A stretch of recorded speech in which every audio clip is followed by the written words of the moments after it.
I want to talk about G2 because it feels like the longer into the season we go, the less they play that Protect the Hundor style composition, the more that Dark Potato starts to play more aggressive, and SK actually going to lock in the Rhyme first. A lot of jungles already taken off the board here. Yeah, both the Kroll and the Petal already gone. Blackfeather is going to be the answer. So, we normally see Blackfeather and Rhyme banned away. This time they're both going to get picked up.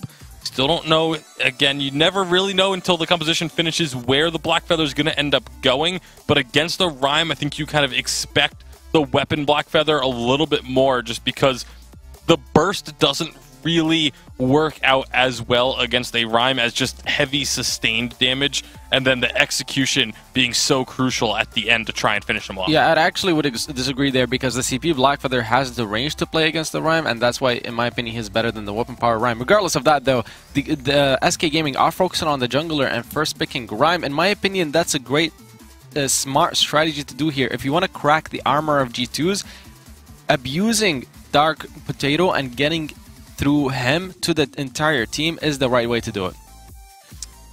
Well, banning away the Vox is a little curious to me. It's not really something that Kvalifar has been focusing heavily on, so it's obviously just G2 maybe wanting to perhaps look towards a Rona pick against the Rhyme here, as the Vox is something that we've seen come out against Ronas, but there's still a lot of other options that SK could go for if the Rona was to be focused. Instead, they get the Kestrel.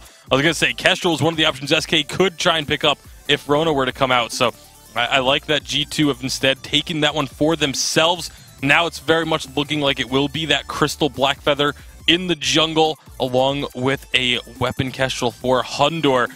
And this is, again, G2, we've seen them run this. We've seen them do exactly this duo in even just this week. They did it yesterday, I believe, if I'm not mistaken. So they have comfort and familiarity with these picks. So far, the jungle matchup is being put as Rhyme versus Blackfeather, and that's something that definitely can be abused. Rhyme is stronger throughout the early game and mid game. If he manages to last hit over the Blackfeather, that's a lot of opportunities that SK could try to capitalize on to snowball G2 before they get to their late game with Kestrel. Catherine going to be an answer here for SK. Very good into Kestrel, as we've seen numerous times Catherine be picked up to try and counteract what Kestrel's heavy damage is able to provide.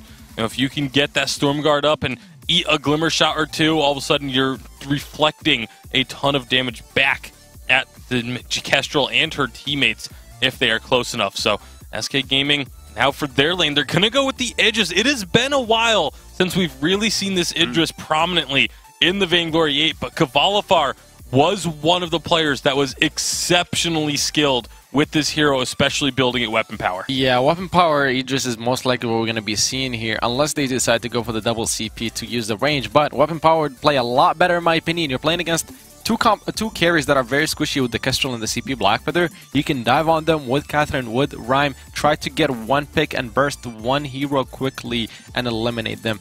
Very interesting composition from SK we haven't seen in a while, but definitely can work. And for the final pick for G2, you got to assume it's going to be either the Arden or the Grace. I feel like if it's not one of those two, then they would have been putting themselves in a very vulnerable situation. So it still would have been very vulnerable if they were going to go for the Churnwalker with the Idris there. But it is the Arden to come out, that big tank on the front lines. Now, I want to talk about the compositions overall here. G2, it feels like they've got a very strong meta composition. Very meta. Like 3 of the very top picks in each of the roles. But does that necessarily mean they've won the draft? Because SK's draft, even though it's less meta, still feels very strong. Yeah, no, it definitely feels very strong. I don't think G2 won the draft necessarily just because they got meta picks. However, the Arden will help Kestrel and Blackfeather survive against the dive coming up from SK fairly well, especially if he places his gauntlets defensively. Yeah, you got to figure that when the team fights happen, G2 is going to be heavily focusing on that Idris, trying to take him down. And if they focus too heavily on him and he's able to survive, especially using the ultimate and the dashes to get away, all of a sudden Rhyme is going to be built up that entire time and virtually untouched. So the target selection on the side of G2 and knowing if they're going to be able to get the kills or not is going to be very crucial. All right, it's time to get on into this final, and what a final it is. Get onto it and let everyone know what is going down. Hashtag Vainglory 8. It's G2 versus SK. They are fighting for their spot at the World Championship. I cannot wait to kick off this third series, and I'm sure the casters can't either. I cannot wait either, Munch, as you say. Indeed, this will be a series to go down in the ages. SK looking to secure a greater lead over G2 at the top of the standings, and I am joined by Denomine, who I'm sure is trembling in his boots with anxiety and anticipation for this final series of EU. Yeah, looking something like that. Definitely going to be exciting to see which one of these teams is able to come out on top. Again, they are the only two teams in Europe that are still in the running for that world spot, and they are both very much capable of doing so. Obviously, we just saw G2 come out with a victory there, but earlier when we were watching SK, it didn't look like SK was really playing at their best earlier. And now it's Hundor with a good active camo to start this one off. Hegman down to half health. Yeah, Hegman takes a chunk. Tyrus is regenerating with that Treant and those glimmers coming out from Hundor. He is down to half energy, so always has to be a little bit cautious. Kavalifar on the Idris, yet to take any damage of his own. But I think SK will give up the Elder Treant for now. You have the ability to jump back in, but is secured by Hundor and G2 with the first foray, the first victory in this game. Yeah, taking a little bit of an edge here early. That's got to be what G2 is looking for. Again, they're only 4 points behind SK, so if they were able to pick up 2 and deny SK any in this final, that would put them so much closer. And then depending on the performances from both of these teams next week, either one of them could secure that world spot, as obviously only the #1 seed team will pick that one up. And then obviously we'll be looking into North America a little bit later to see if we can get a little bit more definition on who's going over there as well. So much competition in the Vainglory 8 right now across the pond. And this should be a exciting game to, exciting series to round off Europe today. Dark Potato chases into Kavalifar in the lane, but Kavalifar will be fine for the time being. It's incredibly close and surprisingly close as well. I think a lot of people thought SK would kind of run away with this a few weeks ago, thinking that they were just too dominant for anyone to catch, but G2 have put on a very good performance this split, managing to consistently challenge SK. Hegman running in on towards Hundor, but not going to be able to get there with the Merciless Pursuit. Didn't get the stun off either. There's always a little bit of a bad thing when you're Catherine. You know, you want to be voting up those Captain of the Guard stacks as quickly as possible to get as tanky as you can towards the later portion of the game. Hundor runs away from that Chakram and will be fine here in the lane. Interesting to see this Idris from Kavalifar. He's always got such a deep champion pool. You know, he can play basically any hero in Vainglory incredibly effectively, but Idris is not something we have really seen that much at all across the last few weeks of the Vainglory 8. Yeah, absolutely. And Kavalifar has to be pretty careful here. He is going to be on this weapon Idris in the lane, and that commits him very far forward in a fight. And the assassins, you know, while they can exchange a lot of damage onto a hero like Kestrel, he has to be very careful about those glimmer shots and on points coming through. As now Hegman helping up here in the lane, trying to help clean this wave up a little bit so that he can farm safely. No Iron Guard for Hegman. He has gone with the Dragon Blood contract instead, so the large minions in the lane are not going to help Kavalifar heal up other than his Book of Eulogies. Now that he has the wave pushed safely, he'll take the chance to recall and shop, get a heavy steal. He gets a 6 sins as well, and going to be looking to get the Divergent Path online soon, but not quite yet.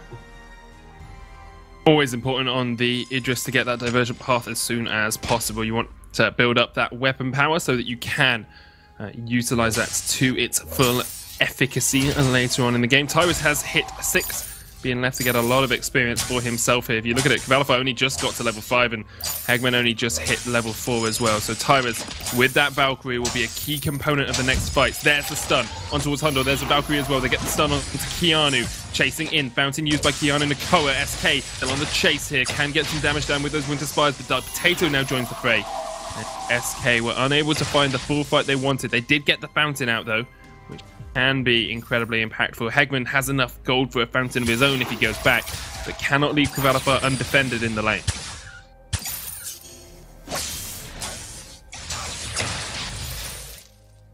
Yeah, absolutely can't. And it's Kvalifar, you know, he is being pretty safe up here in the lane as he's farming up against Hundor. He does have the Book of Eulogies that helps him heal up. But look at the damage that Hundor is able to put out already.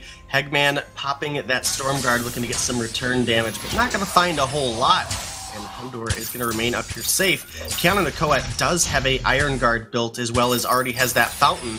And Hegman needs the opportunity to shop again before he'll be able to get a fountain of his own, and it looks like he's going to do so now as he's recalling to the base, and with 5 seconds on Keanu Nakoa's fountain, they will be evened up and ready to go for the next fight, and Dark Potato inching closer and closer to the Shatterglass, as well as Tyrus. Getting those Shatterglasses is just so impactful for these two junglers as well. Yet to see the level 6 for Kvalifar, doesn't have the Shimmer Strike as of yet. We'll be wanting to use it as soon as possible. Just hits it now, and I think the thing is here, both teams seem to be very comfortable with a slower early game. I am intrigued by the Dragon Block from Hegman. I don't really feel like they've got any efficacy of that. It really hasn't done too much for them early on here, but maybe you'll be able to utilize it a little bit more later on in the game. Usually want that damage to come out early. Valkyrie used onto Hundor. There's a Merciless Pursuit. Does get the stun. Reflex Block doesn't get rid of it. Hundor already with the kill. They're looking for Keanu as well. This could be 2 easy kills for SK as they just catch out G2 on a rotation. The Crystal Sentry is going to join this up, but Keanu falling lower and lower, falls eventually. Hegman with the chase. They could even look for another kill. His Dark Potato has to use the most offensive to get away. Crystal Sentry falls, and SK able to take a great fight in the jungle for themselves. Yeah, they do. You know, in the earlier skirmish that we, considered G2 to win, they weren't even able to find a kill. You know, they did get a good push, but it's SK with a beautiful rotation out of Kvalifar and Hegman. They pick up 2. They clean up some jungle on their way out as well, and they are sitting at about 1,000 gold lead. You know, not major, but only 7 minutes into the game. That definitely still can go either way. And Hegman doing the smart thing when you're up against a Kestrel, whether it's weapon or crystal power, you want to have vision exactly like that right there, knowing that Hundor going to use that active camo to try to escape. He throws the flare out, prepared, but it was a good reflex block from Hundor. So a good early purchase from Hundor, knowing the gank potential that a Catherine has. Yeah, it's just so easy to lock you down on the Catherine. All it takes is a Merciless Pursuit, and you've got the Rhyme follow-up with the Valkyrie and with the Chill Winds. You've got Kvalifar jumping in there as well. It's so difficult to get away from that if you do get CC'd to start it off with. You've got all of the stuns coming out from the rest of SK. Keanu has a Fountain building up towards a Crucible for that little bit extra protection against the Blast Tremor. Shatterglass finish it on both of the junglers now as well. It's still a very even game, even if SK were able to take that last fight a little bit better than G2. That Potato takes a bit of poke, will Rose offensive away. Hegman was looking for the stun but wasn't able to connect, and SK do have to retreat because they take some glimmers to the back, and that is exactly what a Kestra can do. She can harass you from that range, and has a little bit of a range advantage as well. Tension Bow first for second for Kvalifar here after that Sora Blade. Something we've seen him pick up quite a lot recently is that Tension Bow for the extra damage and the extra shred that it gives you. Yeah, absolutely. And, similarly to the Baron that we saw earlier, when Baron attacked the Catherine's shield and reflected 700 damage back at him, Hegman can have the same kind of effect against the Kestrel, who's going to look for those big damage spikes with the Glimmer shots. And reflecting that amount of damage back at the enemy team is definitely key for what the Catherine is going to be able to do to help out. I would actually expect to see him overdrive the Merciless Pursuit and the Storm Guard in this particular scenario, and that's going to probably give him the most beneficial use. Now, it will reduce some of the cooldown on the ultimate, which is kind of a little bit of a loss, but definitely, can have a huge impact by making Hundor virtually useless. If you can take out an entire member of the enemy team, I'm pretty sure you'd be happy with that. On point does connect onto Kvalifar there. Hundor with some glimmers onto Hegman.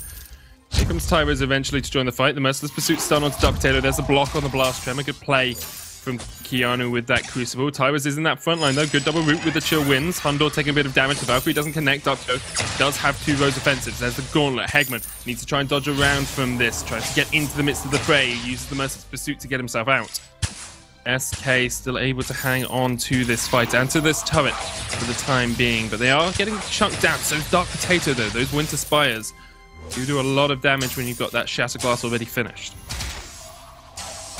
Yeah, absolutely. And Kvalifar looking to get a lot of damage as well. If he's able to get a Chakram through Dark Potato and Hundor, even though he is the weapon power route, he'll be able to burst them down fairly easily, as both of them naturally have low health pools. I mean, yes, the recent health buff is going to help them out, as Kvalifar comes down and gets some ambient gold here with Tyra's. In fact, I think he actually took all 3 of the camps. So Tyra's getting some ambient gold with Kvalifar.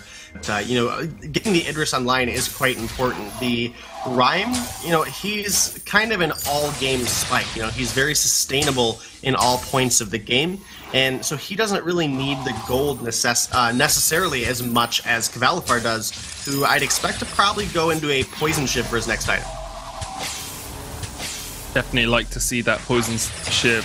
Still only 1,000 gold between these two teams as we enter the 12th minute of the game.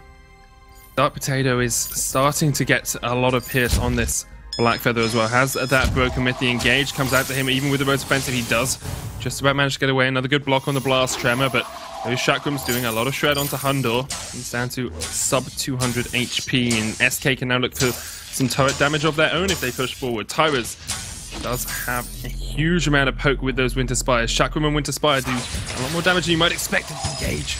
Not quite going to connect onto Hundor. The fountain is used by G2 and they'll regenerate a little bit, but still a little bit dangerous for them to stay around for too long. One shot, one kill onto Kvalifar isn't the end of the world for SK. Dark Potato takes a chunk. That Hegman will just back away for the time being. Both these teams so apprehensive, so tentative around how they take these engages, both with so much poke as well. Kvalifar jumps forward. Won't be able to get too much down, but Hegman is low. Does have that fountain in reserve if needed. G2, of course, used theirs just a little bit earlier on, but the Crucible's back up as well. Hegman needs to be so tentative, so cautious about how he really approaches these fights. Kvalifar jumping in with a Shroud Step will get some more damage down. Tyra's almost falls, but there's the fountain. That keeps him alive. They might walk back and lick their wounds for a moment because that was more damage than Tyra's was expecting. Absolutely was. Blew right through that fortified health that Rhyme had. And Keanu Nakoa is going to have his fountain up in 5 seconds. So G2 feeling a little bit comfortable here to stay in lane. They will have to watch out for that Chakram coming out of Kvalifar. There it is! It is. He jumps all the way in, but cannot quite take out Hundor, who jumped into the active camo. Even with the Shimmer Strike, Kvalifar not able to get the damage that he wanted on towards Hundor. He forced out the fountain, though, and that's really going to be key going into the next fight. Neither team has a fountain available, but we're going to have it up 25 seconds sooner for Hegman. So if SK recognize that fountain got burned out, then they should look to aggress a fight very, very quickly here. However, Hundor is at a very potent spike in his build as well. He has the Sorrow Blade Double Monocle and a level 11 infusion just now popped. And it's going to be a gold mine for SK as that one shot, one kill gets burned out. And Kvalifar has gone into the Tornado Trigger instead of the Poison Shiv, so opting for more sustainable as well as burst damage through those criticals, as opposed to the shielding reduction and the sustain for himself. Cyrus now has an Eve of Harvest for himself as well, so that's a bit of extra regeneration on him. There's an Echo on Hegman, looking for those double blast tremors. Fountain back up for G2 now as they push forward towards this turret. They are still unable really to break in too far. Active camo by Hundor to get himself away. There's the first blast tremor. I'm looking for the Echo. It's back up if he wants to use it. And can try and position for it. There it comes out, still blocked, but the stun does land. The Winter Spires onto Keanu as well. Gauntlet comes out from Keanu, gets the double stun onto Kvalifar and Hegman, and Kvalifar not in a good position. Has to jump his way away. The G2 able to come out on top of that fight, you have to feel. The double blast tremor not quite what SK wanted. No, not at all, but they might be able to continue up here shortly. If they can clear out this wave and save their turret from Hundor, Kvalifar getting chunked out, and that's going to be G2 taking down that turret. Again, the Kestrel so good at taking out neutral objectives, and Hundor going the heavy crit build. Again, can kind of blow his own team up if Hegman uses that Stormguard correctly, but it's not as frequent, especially when the damage is split up against onto 3 targets, that the Kestrel's going to have the Catherine will have a massive impact. So it's going to be all about Tyras and Cavalifar trying to get onto Hundor, and Hegman just needs to negate some of that damage coming out of Kestrel. Question is, are they going to be able to? Because Hundor is doing so much work in these fights. So that with Dark Potato as well, with that CP Black Feather build. He's got Shatter and the Broken Myth already finished, as we said, and building up towards that 3rd item as well.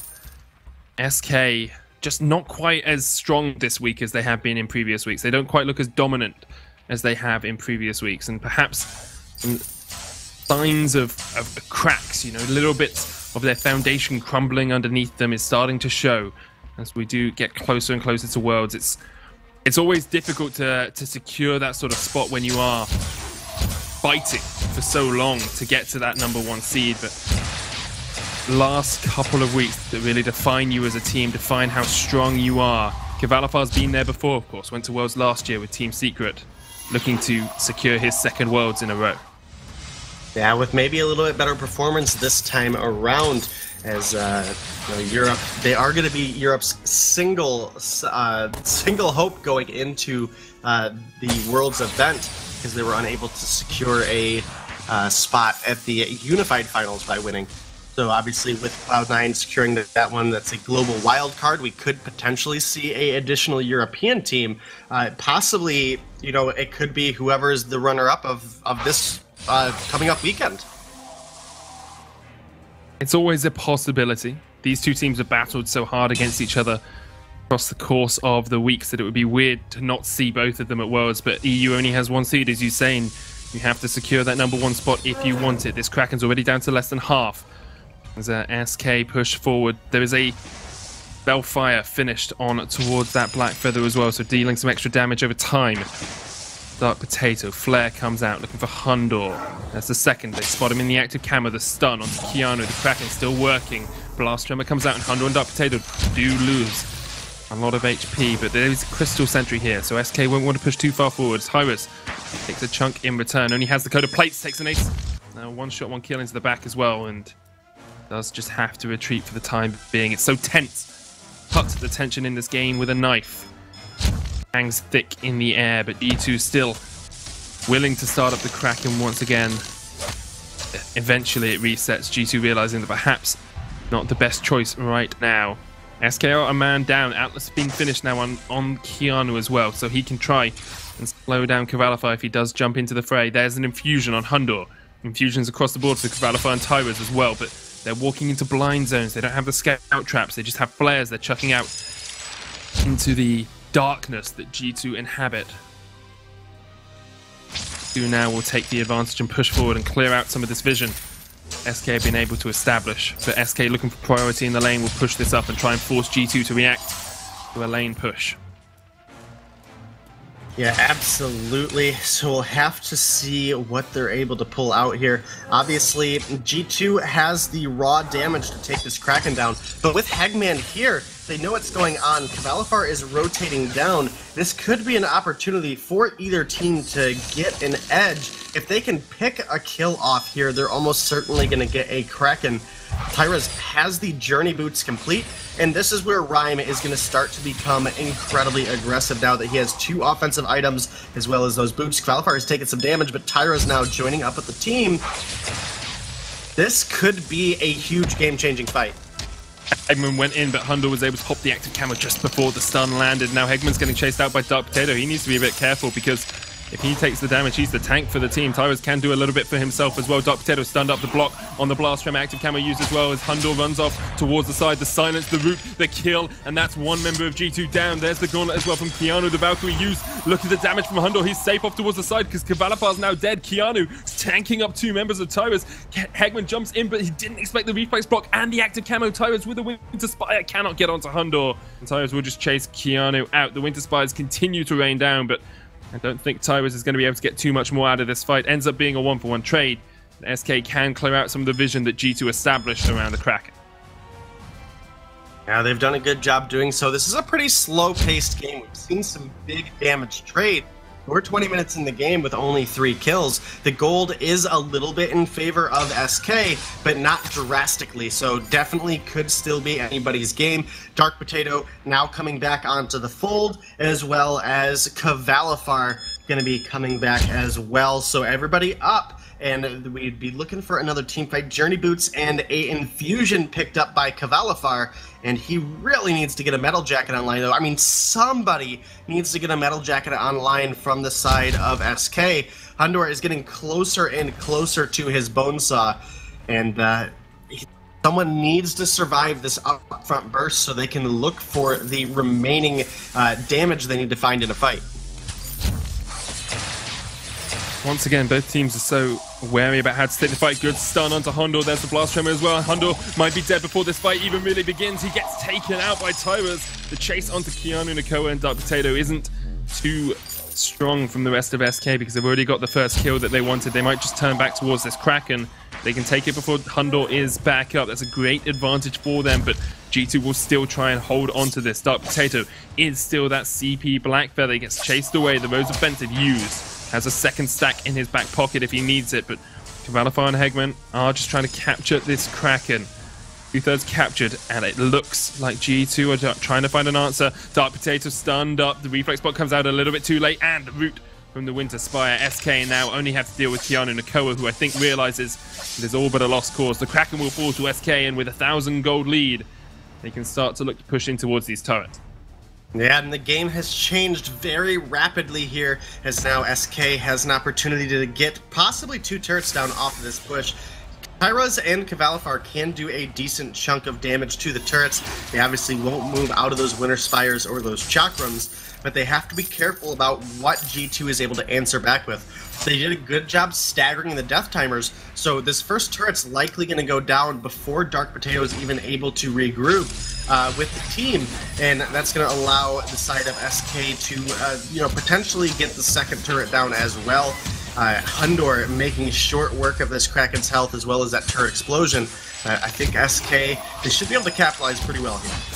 Can use the Winter Spires for the poke, of course. Cavalifar jumps in, looking for that turret. Hondo does take a chunk. Actually gets Mercer's Pursuit Suns as well. Active Camo blocked out.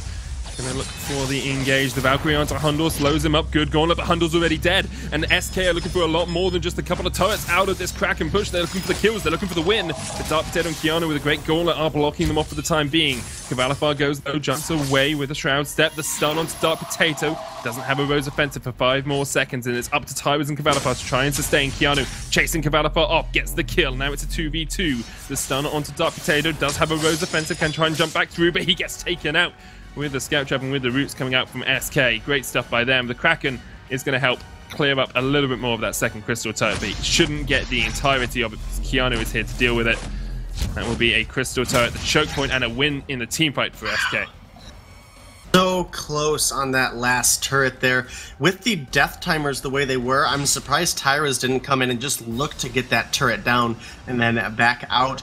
As now Hundor back on the map and Cavalifar coming up in 20 seconds, Dark Potato in 25. We definitely could see SK win one more team fight and then just obviously push right into this incredibly harmed turret. You know, all the same, it could be turned around very quickly by G2. Hundor has 4 offensive items complete, finishing up that Bonesaw. That's going to help him get through the Metal Jacket that Cavalifar and Tyras have built up. And then he has the Halcyon Chargers as well. And the Boots choice here is going to help him maintain a little bit more energy in the fights, as well as it's a 3-second Boots proc. So if he does need to use that item, he can get a lot of distance between himself and the enemies, and possibly regroup up with the team at that point. So we'll have to see what they're able to pull out. I'm surprised no Gauntlet here on Keanu Nakoa. I mean, I just really wish there was more utility for them to lock like Tyras or Cavalifar down out of the fight and then focus on one or the other, and we haven't been able to see that yet. Right, yeah, it's so difficult for G2 now because they are on the back foot. They're 3,000 gold behind. SK have broken their crystal turrets. Only 1 remains between SK and the win really here, and G2 know that they do really need to win this series to have a chance at that EU #1 spot, because if they don't, they're relying on other teams to beat SK next week and for them to take the week for them to be able to have enough points to challenge SK in the standings. And SK set up vision around the Kraken. Look at how many scout traps they've got. It's just all over the map. There's nothing here for G2 at all. They'll pop a flare in. SK might even want to just go in for the fight. Tyra's step forward. Realizes they don't want to fight with Crystal Sentry there as well, and actually takes a chunk of damage in response. There's the Gauntlet coming out. Hundor trying to dodge off towards the side. Good block on the Blast Tremor. Keanu dodging inside this, but the damage onto Hundor's quite substantial. He gets away, but can he escape from Cavalifar? Not today, says the big man from SK, and Keanu Nakoa is going to get chased out here as well. Rooted down next to his Crystal Sentry, tries to Vanguard across the wall. The Sentry dies. SK do need to be a little bit careful because Cavalifar is low, but they'll take the win in the team fight. And probably turn their eyes towards Kraken soon as well. Dark Potato actually chasing out Hegman as Tyrus is backed all the way away here. SK being very, very defensive with their play. That eventually will be able to utilize this man advantage because there's still 30 seconds before Hundor is back up alive. Yeah, they definitely can, and because Dark Potato did not recall here, he's now very hurt as a healthy Tyrus is coming in. Should be able to get the root up. Oh, a beautiful block out of Dark Potato there. And now SK looking at, they can pretty much force a fight here with how healthy Tyrus is. And obviously Cavalifar able to jump around the fight as well. Should be pretty reasonable for him to avoid the damage coming out of Dark Potato. We do see the, and new item, drawing a blank here, the Spellfire, come out on Dark Potato. And I'm not sure I'm in love with that item pick here on the side of G2, but Catherine gonna go ahead and secure that Kraken, and now G2 in a bad spot. Medic, this might be the end of this one. Yeah, Keanu called out, Dark Potato there as well. SK are actually still quite low, and if Hundor can get some crits off here, they can turn it around good. Gauntlet's gonna stun up Cavalifar. Here comes Hundor in. There's the Valkyrie, but it's stunned up once again. Look at the damage coming out from G2. They might be able to clean up the ace, and if they do, they can still survive in this game. Cavalifar manages to get a kill, but he goes down as well. It's an ace for G2. Can they hold the Kraken away from the base? You have to think they can with Hundor and with Keanu Nakoa. So this game goes on. We're going to have another 30-minute classic here to nominate. Oh, we're going the full 40 yards here. Going for that 40-minute game. And, yeah, that's what we're aiming for, right? Yeah, 100%. We had a 28-minute game, then we had a 32-minute game. We need the 40-minute game to totally close it out. The second crystal turret does fall. The Kraken is not going to get the crystal here. So technically, in terms of gold, it goes in favor of G2, but SK won't be too worried because they did get that second crystal turret down, which always gives you the opportunity to just run into this base and take down that crystal.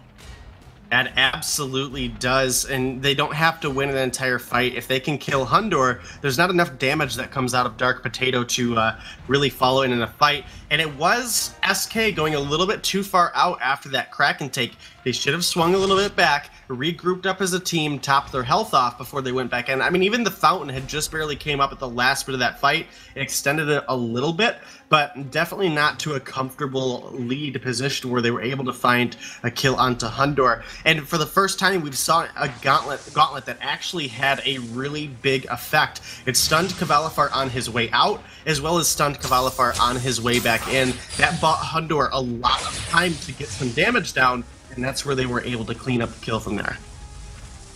Broken Myth finished onto Tyras now as well. Basically, everyone is a completed item builds. Only the Rome's sitting on an item less than everyone else because of those flares. Even Keanu has actually decided he doesn't need extra flares, just uses a contraption.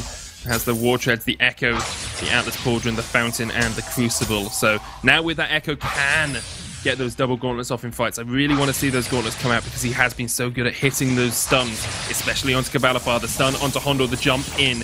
There's the Crucible coming out, blocks the Blast Tremor. Here's the first gauntlet. Look at Cavalifar, he's solo, he's already dead. G2 going to win out this fight. You have to think double gauntlet is in a superb position. Ty was trying to chase it away, but he's just not doing enough damage. Gets taken out, and G2 with a 2-for-1, delaying the game even more. They still got 3 turrets to push through. Don't think this is going to be the end, but G2 now able to win fights really late on in this game. Yeah, the Bone Saw on Hundor doing a lot of work, and now it might be G2 just looking to come up here and push in a turret and try to get a little bit more gold into their pockets. They haven't even the gold up, but if they can get the choke point down, that would set them up for an incredibly strong push.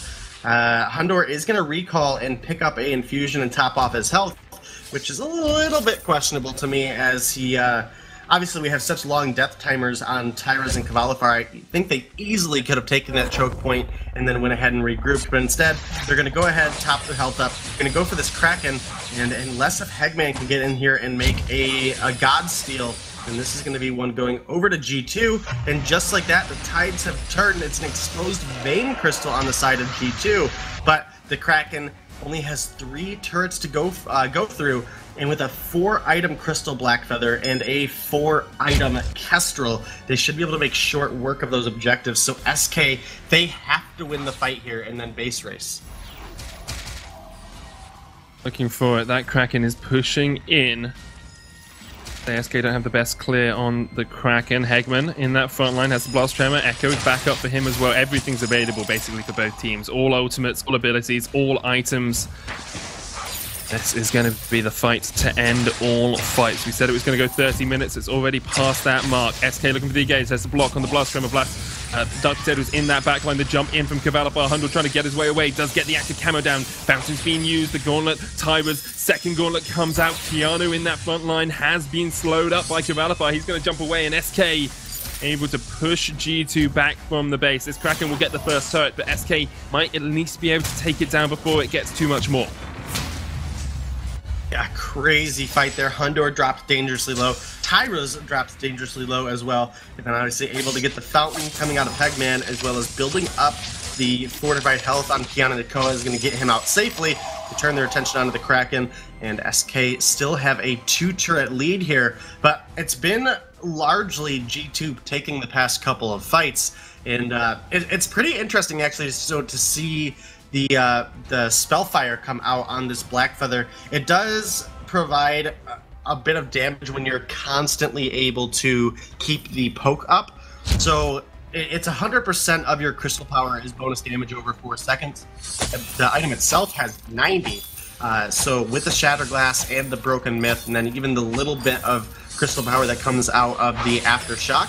He's at 355 crystal power. That's pretty substantial. Right, over 4 seconds, and then if you're able to, get another on point down, it's going to keep taking on that damage, and those are the kind of fights that G2 are looking for. Poke onto Cavalifar. There's the tick, as you can see. He loses some health. Tyra's as well. Hey, one poke is a fifth of their HP. It's a substantial amount. Can manage to get it. Hegman runs in, does get the stun on towards Hundle, but SK are so far behind that they cannot do much, and Hegman's going to take half of his HP for going in there. He's down to 50% health. B2 continues to push forward. Hegman may be caught out here because Dark Potato can just jump upon him. The rest of SK are not on the same page as Hegman at the moment, who keeps going in for these stuns and not realizing that SK are just clearing out the way. Yeah, very close game between these two teams. We're approaching the 33-minute mark. And, we're at a point in the game where one fight for either of these teams very well could end the game. Everybody is full build at this point, and everybody is infused with the exception of Kiana Nakoa, who will likely look to infuse here pretty quickly. I think I'm lagging really bad, or Hundor and Hegman are walking on top of each other without seeing each other. There we go. Okay, no, you're fine. We're back to the action. SK and G2 just fighting off in the lane here. There comes the block out a little bit early. Hegman looking for the blast hammer. There it comes, but that's a great gauntlet catching Hegman out once again. The rest of SK are just going for the base though. Cavalifar doesn't care. He's going all the way in. That Catherine is going to get killed. And actually, we do see Hundle getting back in time as well. SK want the crystal. They want the win. They want the backdoor. They want to just take it out of the park here. The gauntlet comes out. That's blocked, and that's the crystal going down as SK managed to close out a 34-minute game with a backdoor on the Vein Crystal. That's what it takes to be champions of Europe. Yeah, that was a really good shot call coming out of SK there. Hegman did a good job of distracting Dark Potato, and Kiana Nakoa prevented those recalls for quite some time. And then obviously Cavalifar and Tyra's get in there, literally use everything to take the Vein Crystal down. Even the Valkyrie came out to take the crystal down, but they get it, and no matter how late in the game it is, when you win, you get that point, and you move on to the next game. That you do. We're going to hand it back across towards our analyst to break down that game, and what a game it was. An absolutely insane game going out from these guys. SK managing to grab themselves the game in the end with a backdoor, no less. G2 just about pipped at the post. It looked like G2 maybe could have won that game, though. We finally have a backdoor that works. Yeah. So we've had like 7 attempts across the course of the day, but we finally get one that actually played out. Let's get a look. Let's get straight into our replays because there are a lot of them from a long game like that. Let's jump into our first replay, which is an early game double kill coming through. And I know you wanted to talk about this one, Zorro. Yeah, it's earlier on in the game when Blackfeather picked up a Sora Blade and a Shatterglass was picked up on Rhyme. Rotation comes out from Kestrel to try and shop, and capitalization from SK is perfectly made. They catch her with the Valkyrie first, then the Catherine stun, and then the Rhyme root lands right after the reflex is used. So perfect chain of CC as well. They push a power spec that they needed to push, they get a kill, and then they get the Arden as well, and then a Crystal Sentry. But that was actually all they did throughout the mid game, but it was enough to get them that slight lead. And then the next replay we have, because it all came down to late game team fights, is 20 minutes after that first replay. 26 minutes into the game, this was G2 managing to grab an ace. Yeah, and this was, it looked like SK had this solid lead. They were, finding the kills, finding these objectives, but then all of a sudden they're so low going after this Kraken. They do get the Kraken, but now with the team fight coming through, Tyrus is the only member that's even above a quarter health at the start of this fight. And a great gauntlet from Keanu just locks the team down, forces them to have to stick around inside this area, and you see the damage coming out from Hundor, able to melt through those targets. A great play from Kavalivar to try and salvage what he could from that, but it does still go over to G2, and it stalls out the game. That was some of the best plays I've ever seen from Keanu. First, he goes in to stop the ace buff regeneration that they get from the Kraken, from taking the Kraken to keep SK all low. And then the Gauntlet locking them in. And then he gives the Vanguard to Kestrel without getting out of the Gauntlet so that it's still up and it's locking multiple members in. Beautiful play. Yeah, exceptional captain play coming out from him. Now let's take a look at the next one. This is a double kill while G2 were defending against the siege from SK. Yeah, it was a different strategy this time where SK tried to engage onto the Kestrel. She kites far away, and this was when Arden had picked up his Echo. So you can see he drops his first Gauntlet, then drops the second one, and locks in Idris. It stuns Idris on the wall, and that's why Kestrel and Blackfeather were able to focus him down and take him down. Very nice kiting, very nice peeling for the Kestrel, keeping her alive and then making sure to lock multiple targets in again with the gauntlets so that the carries can focus them. Absolutely. And then we can take a look at the end of the game as well. This was a ridiculous way to end the game. The backdoor coming on through from it. They bluff like they're going to start a fight. Yeah, they start the fight, they draw out the gauntlet, and then just run right past the Blast Tremor, hitting multiple targets, preventing them from being able to recall. Hundor is the only one that's able to get back initially, and that buys just enough time here for Kavalivar and Tyrus to get here. Hundor, you gotta feel for him so long in this fight, and there just aren't any crits coming out from him. There's such a low chance of that happening. Of course, even if he does get the crit and does kill Kavalivar, it's still very likely that Tyrus has the damage to finish off that game because it would have taken a long time for him to go down. But it's still just a great decision from SK. We have to start to talk about the draft. Obviously, these are long games, so we've got to get on into this one. NA's got to start at 2 o'clock. Let's take a look at the damage draft quickly before the damage graph. Quickly before we jump on into the next one. Hundor topping the table on that Kestrel. Huge amount of damage to Dark Potato as well. Coming on top in the damage graph by quite a bit actually for the carries. Wow, that Catherine damage though, 30,000, over 30,000 in comparison to Arden, so much higher. But G2 at the end, they weren't able to win it just because of that backdoor. All right, so let's talk about the power picks coming into this one because it felt like a lot of the picks in this game had huge impacts on the game. What are we expecting these teams to prioritize here? I mean, you got to figure that the Blackfeather and the Rhyme are still going to be heavily prioritized in terms of the picks and bans. Lyra still getting banned by SK, really not wanting to go against Keanu's Lyra.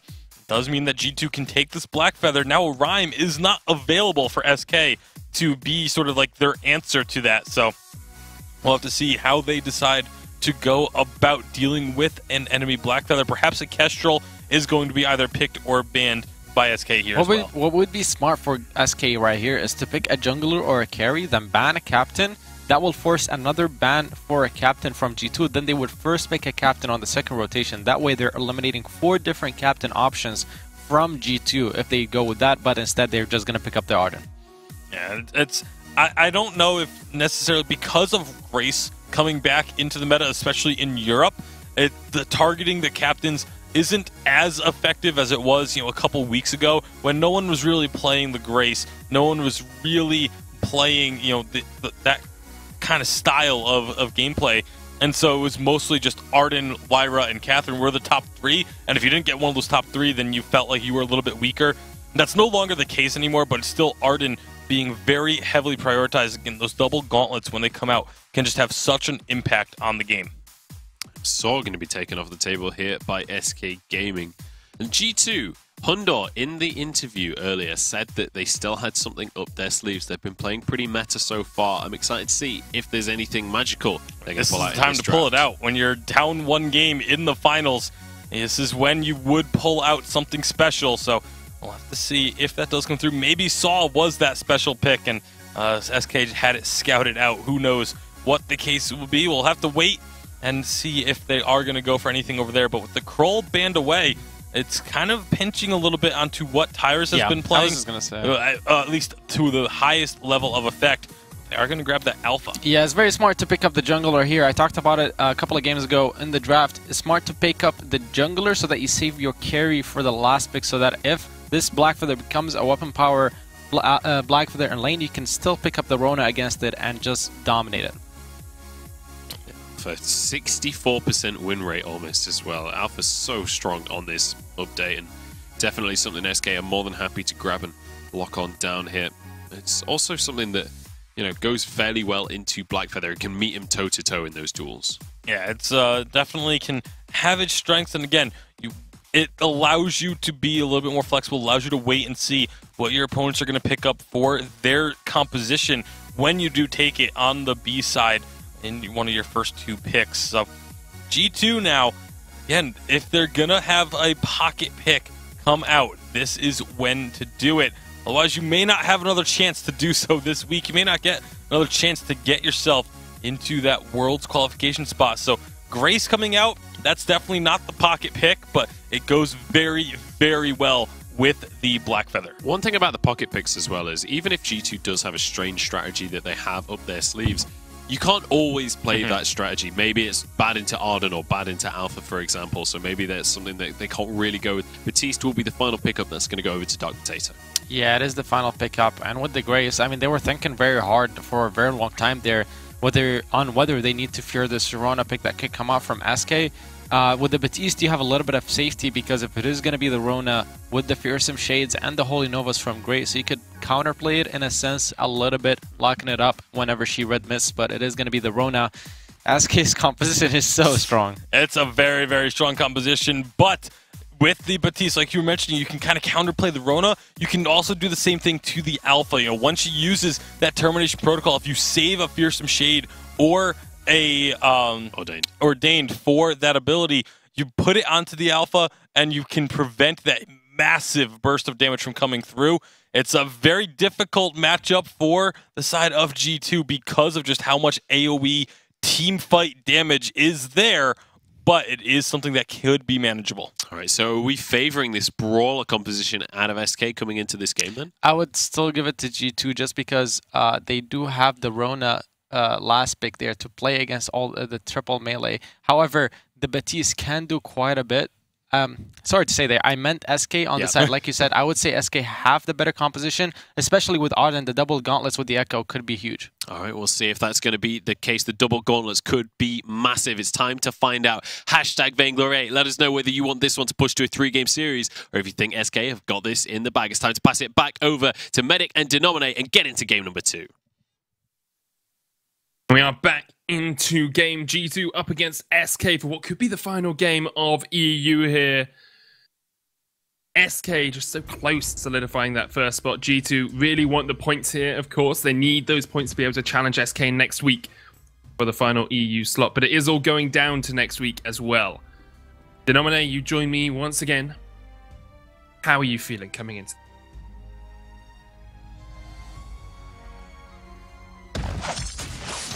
Yeah, at the moment he's muted, and that would make a lot of sense. Maybe he was coughing again. Maybe he was having some cereal. Definitely catching a little bit of a cold. Sorry about that. That's okay, man. That's okay. It's okay to be sick. No, it's not. Don't do it. Don't do it when you're meant to be casting Denominate. Come on, you've got a show to put on. Yeah, but I think coming into this game, I think the Rona and the Alpha coming out of SK is a incredible composition to try to deal with. The Rona is a hero that we've saw fall out of the meta actually for quite some time. With the relevance of Blackfeather in these heavy melee compositions, Rona has really started to shine, able to out-duel Blackfeather in most scenarios. And we have a big fight started up here over this Treant. It's going to go over to G2. SK still looking for the fight afterwards, though. Tyra's there in the front line. Dark Potato's down low, so's Hundor. They continue to chase in. Cavalify in the midst of the entire team. Dark Potato with a healing fast eventually goes down. Great triple Holy Nova, though, from Keanu, but still Hundor gets jumped on by Cavalify. The Prime Directive, he's going to fall as well. 2 kills to SK, and all they had to do was give up a Treant. Yeah, I mean, it's not a favorable trade-off for G2 there. Obviously, a kill apiece going on to Tyras and Cavalifar. I didn't miss who got the first blood, but, you know, 2 kills, you know, 400, 500 gold there at the beginning of the game in exchange for the 1 Treant. Definitely not worth. And the sustainability out of this composition out of SK, the Rona able to build up fortified health, the Alpha having that extra health bar as well as the termination protocol. You know, when paired with an Arden that gives insane barriers in the late game, it is going to be very difficult for the side of G2 to pull anything off here. I don't think Dark Potato is going to be too effective on the Baptiste. Rolling time will tell. It's going to be about Hundor ramping up the breaking point stacks and getting as efficient trade-off as he can, trying to get those heavy executions when he can possibly do so. And obviously we got to look at Keanu Nakoa as well. The Holy Nova that can come out of Grace into a triple melee composition could give Hundor the time that he needs, as well as give a little edge to Dark Potato with the AoE damage that the Baptiste Bad Mojo can put out.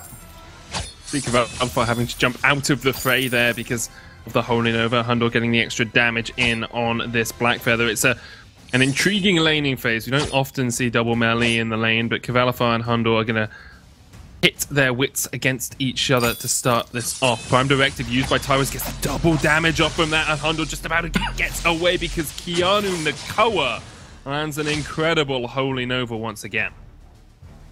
Yeah, Keanu Nakoa on the Grace is, you know, definitely a good pick into the composition that we have built up here.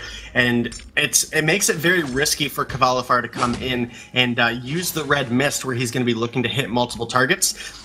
Timed correctly, Keanu Nakoa can actually cancel that ability out, and it's going to prevent Cavalifar from building up second after second of fortified health. I believe it's 120 a second for, you know, varying between like 2 and 4 seconds, depending on how much blood rage you have built up. So definitely can be a useful tool for Cavalifar to remain tanky in these fights. He's going towards that Serpent's Mask first, so looking for that heavy sustain that we know Rona oh so well for. So easy for her to get into the midst of these fights as well. It's really only the Holy Nova and the Ordain that can block her from getting in there. Hundor, of course, can use that Rose Offensive to try and get away if needed. We'll have to see how effective he is on this Blackfeather. It's been a mixed day for Blackfeathers today. Hasn't always been the best pick after being very strong at the start of this update. Tyra's now level 6, looking for the engage onto Keanu Nakoa.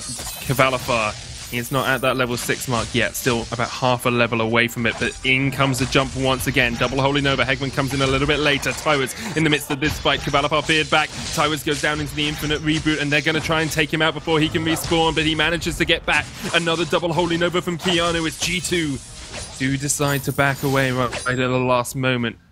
Can't quite take the fights that they want yet, but Dark Potato did a great job in that fight with the Ordain to lock Tyra's in a prison, make it so that SK could not get the engage that they wanted. Well, especially since Tyras was not able to use his termination protocol in that last fight. He had the ability available, but because he got dropped so quickly, it prevented him from getting that ability off, and it's so useful into triple melee. Tyra's taking a lot of damage in the jungle, gonna make it out safely thanks to Hegman with those barriers coming out of Arden, as well as he has that Protector's contract as well. So looking to get the Fountain online, there it is, and now Keanu Nakoa and Hegman are on a bit of even footing until Keanu Nakoa hits level 6 and gets that Divine Intervention. Cavalifar has yet to back with all this extra gold. Expect to see the Serpent's Mask out first from him, but because Hundor had already finished his, he backs there. There's the Serpent's Mask and a Reflex block very early on here to try and probably dodge out that Holy Nova Keanu has been so effective at hitting. Yeah, it's really easy when the enemies have to engage on you to, get their damage down. They're all constantly grouping up into the same situation or in the same position, and that's what makes it so influential for Keanu Nakoa to have picked up this Grace. And, if you're able to stun up the entire enemy team right into a Bad Mojo, into a Fearsome Shade, into the Rose offensive coming through, it's going to allow Hundor to stack up very quickly. Tyros is going in. All in onto Hundor. There is the stun with the Holy Nova. Dark Potato's quite low. Cavalifar as well needs to try and get out of this because he's gone down so low, but the Fountain heals him up and the Red Mist as well. Hundor, Rose offensives out. Another 3-man Holy Nova, and already Cavalifar's dead. G2 taking the fight they want. Tyros gets a trade, but it's a roam for Elena at the moment. Hundor having to get away towards the back of this fight, and Dark Potato without energy really can't do too much more. 1-for-1 trade once again as SK and G2 show us just why they are so even in Europe.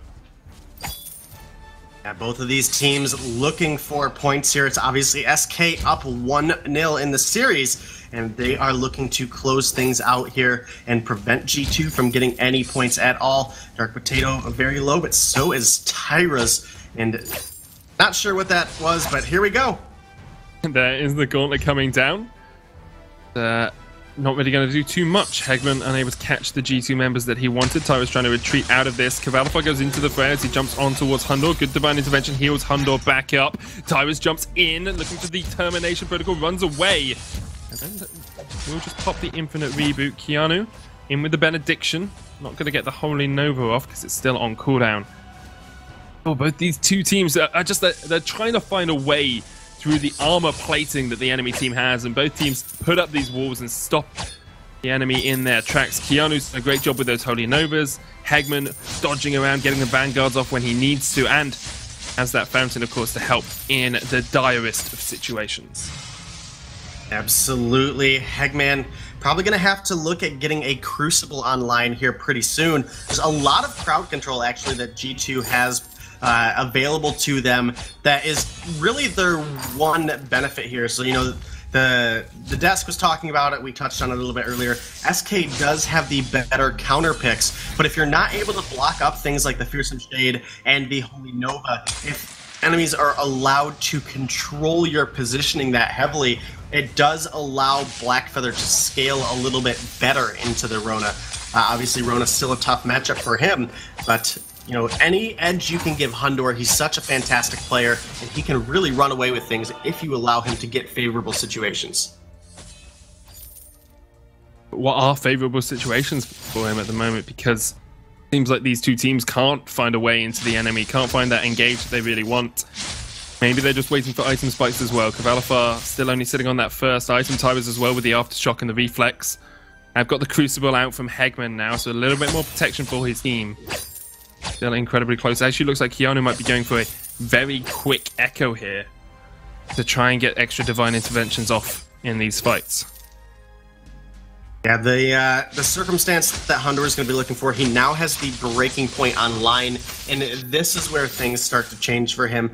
If Keanu Nakoa and Dark Potato are able to lock up targets long enough and allow Hundor to get ahead in the breaking point stacks, he can come through and execute a target when they start getting low on health, and that's where Blackfeather can have a little bit of an edge, especially if Cavalifar gets stunned out of his Red Mist, which is going to be his key ability in looking to build up the breaking point stacks. Spitting onto a composition that requires all heroes to be fairly close. It allows Rona normally to build up breaking point faster than the Blackfeather, but alternatively, if the crowd control is used correctly out of G2 to prevent that Red Mist from getting its full effect, then Hundor will be able to outscale Cavalifar in the downtime. G2 willing to play the waiting game, then just trying to get that scaling up on towards Hundor. SK, there's the infusion for Hundor. Level 9, Cavalifar has his own. Tyrus gets his Dragon's Eye completed as well, so he is now at 2 items, slightly ahead of Dark Potato. There's 2 kills and 4 extra CS. Doesn't always seem like the most, but can get you to these spikes ever so slightly quicker, which means they can look for a fight. And Hundor maybe slightly pushed up too far here. Prime Directive didn't hit from Tyrus, and Hundor was able to use the Rose offensive to get himself away. I think you can sense that both these two teams are very much used to each other. You know, they're consistently played against each other, and they have been the number 1 and number 2 seed for a while. Tyrus locked in with the Ordained. Dark Potato takes a lot of damage though as Cavalifar spins up the red mist and tries to take down. The Divine Intervention comes out, but it's just not enough, and Hundor's the new target. The Fountain, but already we see the kill already going down onto Cavalifar, and now Tyrus pops the Termination Protocol to try and get Keanu out. Hegman has to try and protect his alpha. Can he do enough? No, because Hundor is on a rampage, gets another kill for himself. Single to Hegman here with the Rose offensive, looking for the dive, looking for the ace. They need it in 6 seconds. Hegman dodges to the side with the blood brawler, but it's a triple for Hundor, and G2 get the ace at 12 minutes in. 1, 2, 3. G2 take them down. And now they're going to go ahead and get a first turret, very likely off of this ace wave here. Going to help Hundor and Keanu Nako take it down. Cavalifar is going to come in and contest, but it should be pretty easy for, obviously, Hundor to get out with that red mist. There's the stun, or Rose offensive, that red mist. Cavalifar keeps going in, actually gets the into the frame, kills off Hundor, and now Keanu takes a red mist straight to the face and will fall as well. Cavalifar being like, Hundor, you can get a triple, I can get a double myself. And now SK can push towards this turret as well. G2 stayed around a little bit too long. See the bad mojo used by Dark Potato. Good fear there with the ultimate as well, as they will eventually take out the turret. The chase onto Dark Potato just forces him away. No ace for SK, but they do manage to get a turret of their own. Yeah, they do. So it's SK answering quickly off of what G2 found there early on in the game. It's again, this composition is all going to be very back and forth gameplay, and that's what's been represented already. And either one of these teams definitely have what it takes to come out in the end. Hundor has the metal jacket complete. That's going to give him some more sustain against Cavalifar, who has built the Aegis first, trying to survive some of that poke that Dark Potato is able to put out, as well as giving himself a block where he can get out of the Ordain or possibly the Holy Nova. Once again, these two teams so evenly balanced coming into the mid-game of this matchup. I say mid-game. Last one was 34 minutes long. This is still the early game for these two guys. Cavalifar settled in for the long haul. He's put on his pajamas and he's ready to play this game out throughout the course of the evening. Still so close, though, between the two of them. And now we'll see second items begin to be completed. Cavalifar has that breaking point. Now actually has the Atlas Pauldrons as well. Echo on Hegman, looking for those double gauntlets. That can be a game-changing moment. We saw how effective it was for G2 in the last matchup. Dark Potato landed some good bad mojos onto SK, though. They're building up those reap stacks. Does need to be so cautious when they approach these next couple of fights. Yeah, both sides really have to be pretty careful here. Tyros has a lot of sustain, as well as now has completed the Dragon's Eye, and this is where Alpha's damage really starts to scale up. Dark Potato has the Clockwork and Shattered Glass complete, but is working into the Broken Myth as Hegman and Tyros are starting this fight up. Cavalifar's rotated down. Three-man Holy Nova once again. Here comes the engage. The first gauntlet used. There's the Atlas Pauldron. Red Mist being procced up. The second gauntlet as well. Hundor jumps away. Dark Potato is the target. They need to take him down before he gets away, and they do manage to solidify the kill. 15 breaking point stacks on Cavalifar. 18 now. He's continuing to stack it up. The Prime Directive doesn't hit, but Cavalifar is on a rampage. Another kill going over to SK. They're looking for the ace. Rose offensive away will keep the ace from the hands of SK, but they get another kill. They get a sentry, and they can turn back and get the gold mine as well. Yeah, Hundor making it out was amazing there. That would have been another turret for SK if they would have been able to find the ace. They are going to get the gold mine, though, and in this very even... Oh, they just pulled off before, because the Kraken was going to take it. I guess they determined they didn't have the damage to get it down before the 15-minute mark. I think it was worth committing to at least try, but... Anyway. Sometimes you think, yeah, we might as well go back, might as well reset so that we don't get caught out. We saw G2 overstepping a little bit after winning a fight earlier on and giving 2 kills back to Cavalifar. So SK just playing the more patient game, which is something I think we come to expect from them. Yeah, well, obviously they're in a situation where they want to make sure they give it their best. They want to shut down G2 here and prevent them from getting any more points. Again, next week will be the deciding week for both of these teams. They're neck and neck. And now an infusion picked up for Cavalifar. They're looking to get in here and get some aggression down and try to find a fight. Can't do it for the moment. Just go back and clear out the wave. Having your minions pushing in is always very helpful, of course. Hundor steps on a scout trap, will be spotted out. There's the flare as well, but they don't know where Dark Potato is. That Fearsome Shade can do a lot of work in these fights. Everyone has that reflex block though. Aegis on Cavalifar and Tyrus. Here comes the jump in from Hundor. Cavalifar spins up the red mist in towards the midst of the team.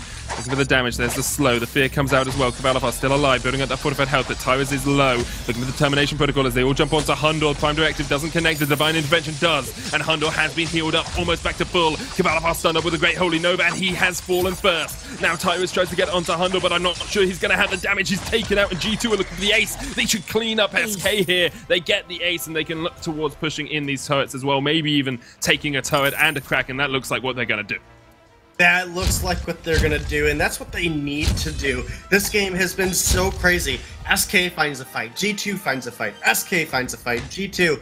At the 16-minute mark, though, that's the one of the worst times that you can lose out on a fight, especially when you get aced, because you have no ability to contest this Kraken that is getting taken by G2. And then obviously we saw Hundor go ahead and march up into the lane, take down that turret. So now G2 preparing themselves for a very heavy push. Dark Potato likely going to get a re-infusion here. He's actually sold off a heavy prism, and I'm not quite sure why yet. I guess we'll have to see when he shops again.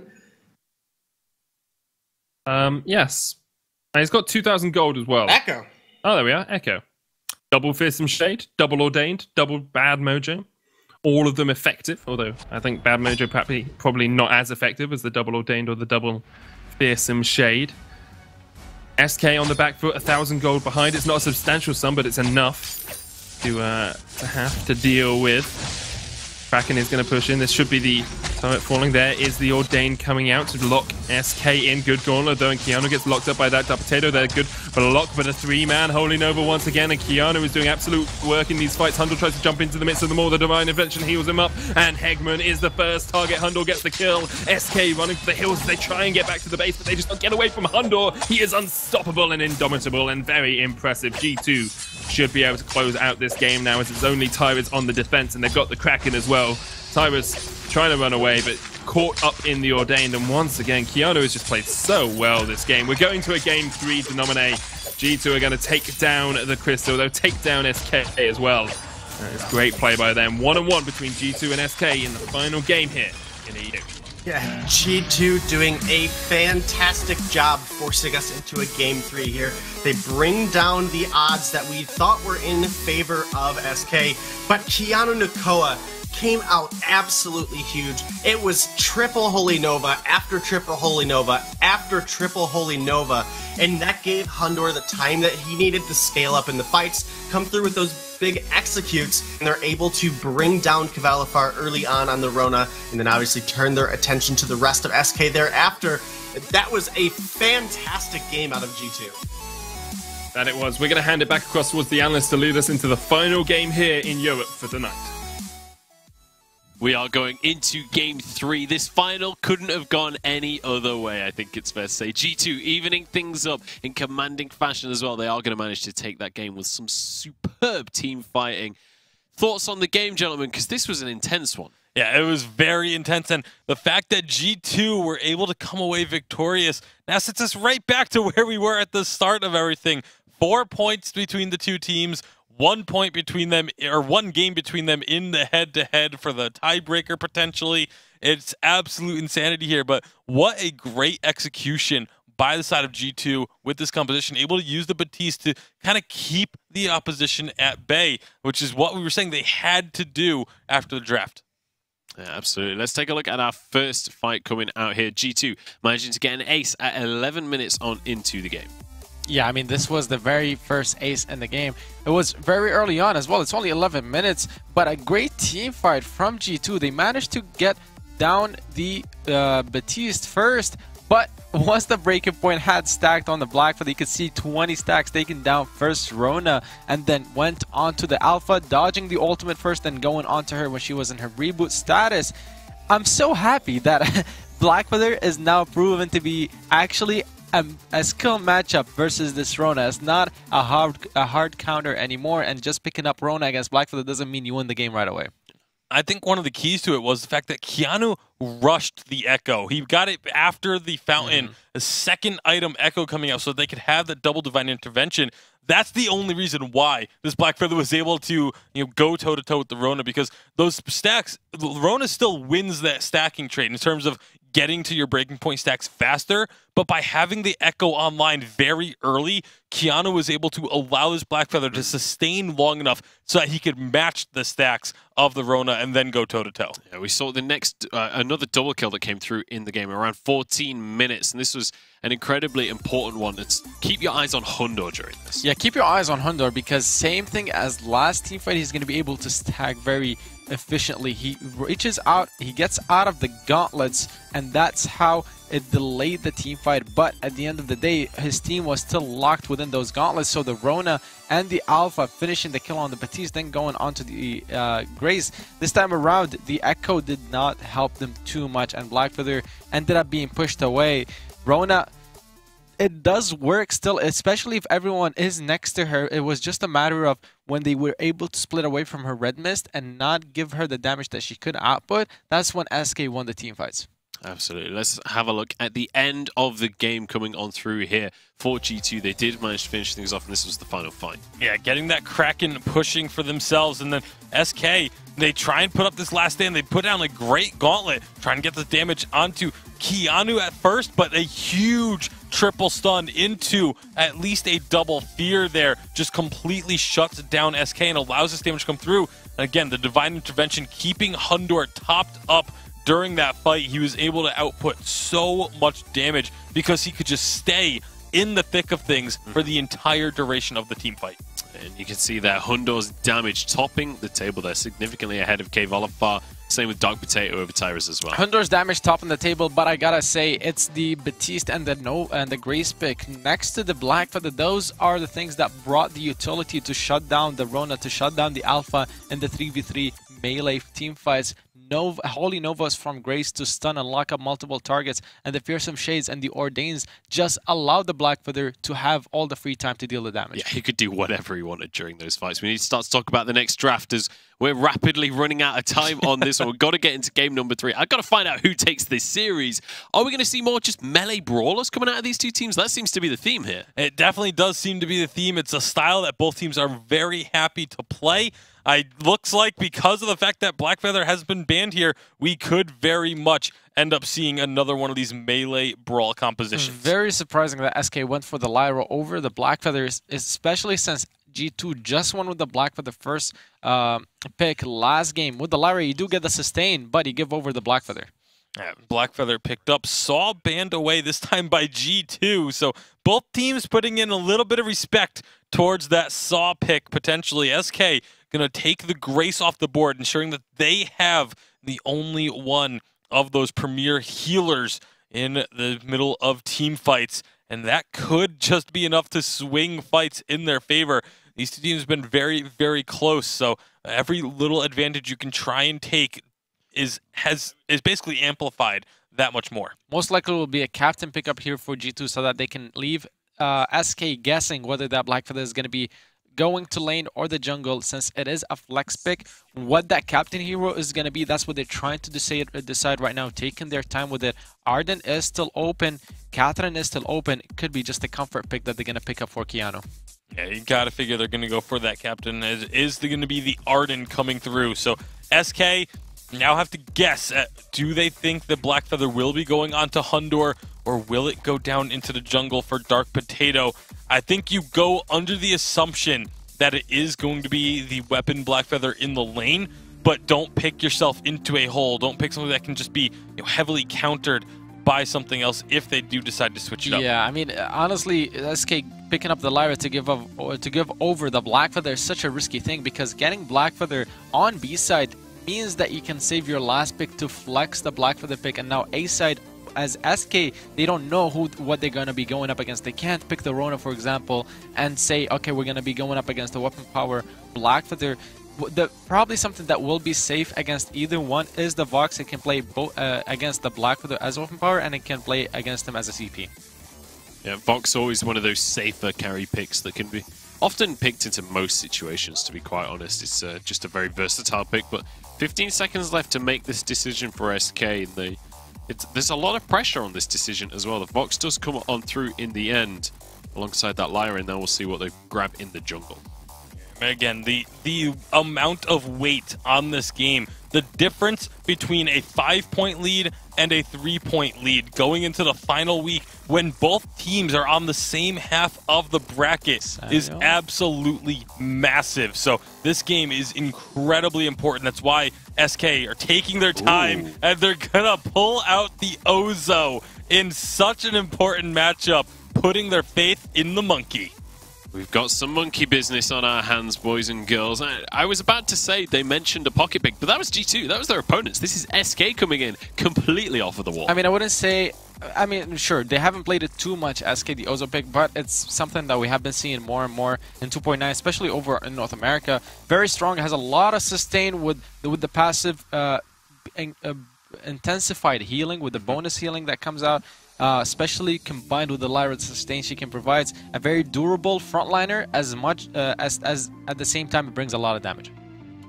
Certainly does. Now G2 trying to figure out where to go with this draft. What do we pick into this Ozo? The answer is going to be Alpha. So again, this melee brawl coming out from G2, and this time going into a Vox and an Ozo and a Lyra for SK Gaming. How do we feel this draft has gone? How do we feel this Ozo fits into everything? This Ozo fits very well into the Alpha and Blackfeather Arden because, again, they're all going to be grouping up. They're going to be clumped together.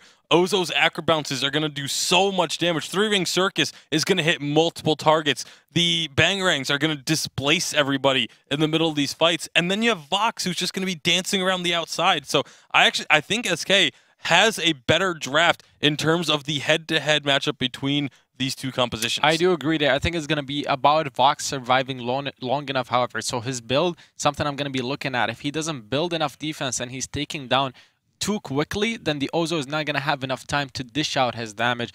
At the same time, they have a Blackfeather Alpha Arden on the other side with G2, so they have a very strong composition they can work with. So execution in this very last game of the series is going to be crucial. Yeah, I feel like I'm about to say something opposite to what I used to saying with G2, but they need to be aggressive here. They need to make this this Alpha in the jungle. They need to make SK feel that pressure coming on in. It's time to jump into our third and final game of this final. Everything is on the line for these two teams. Hashtag Vainglory 8. Let us know whether you're supporting G2 or SK Gaming. Who do you want to go to Singapore? We want to know. It's time to pass it over for game number 3. Thank you very much, Munch. It's game 3, SK versus G2, the decider. The one game that really tells us who is the best in Europe at this current time. And Tyrus has a CP Ozo being played out of the jungle. This is going to be a spicy one for sure. Denomine, I'm incredibly excited to get into the action. Oh, absolutely. This Ozo, there's going to be a happy humanist in chat looking for Tyrus to make the plays.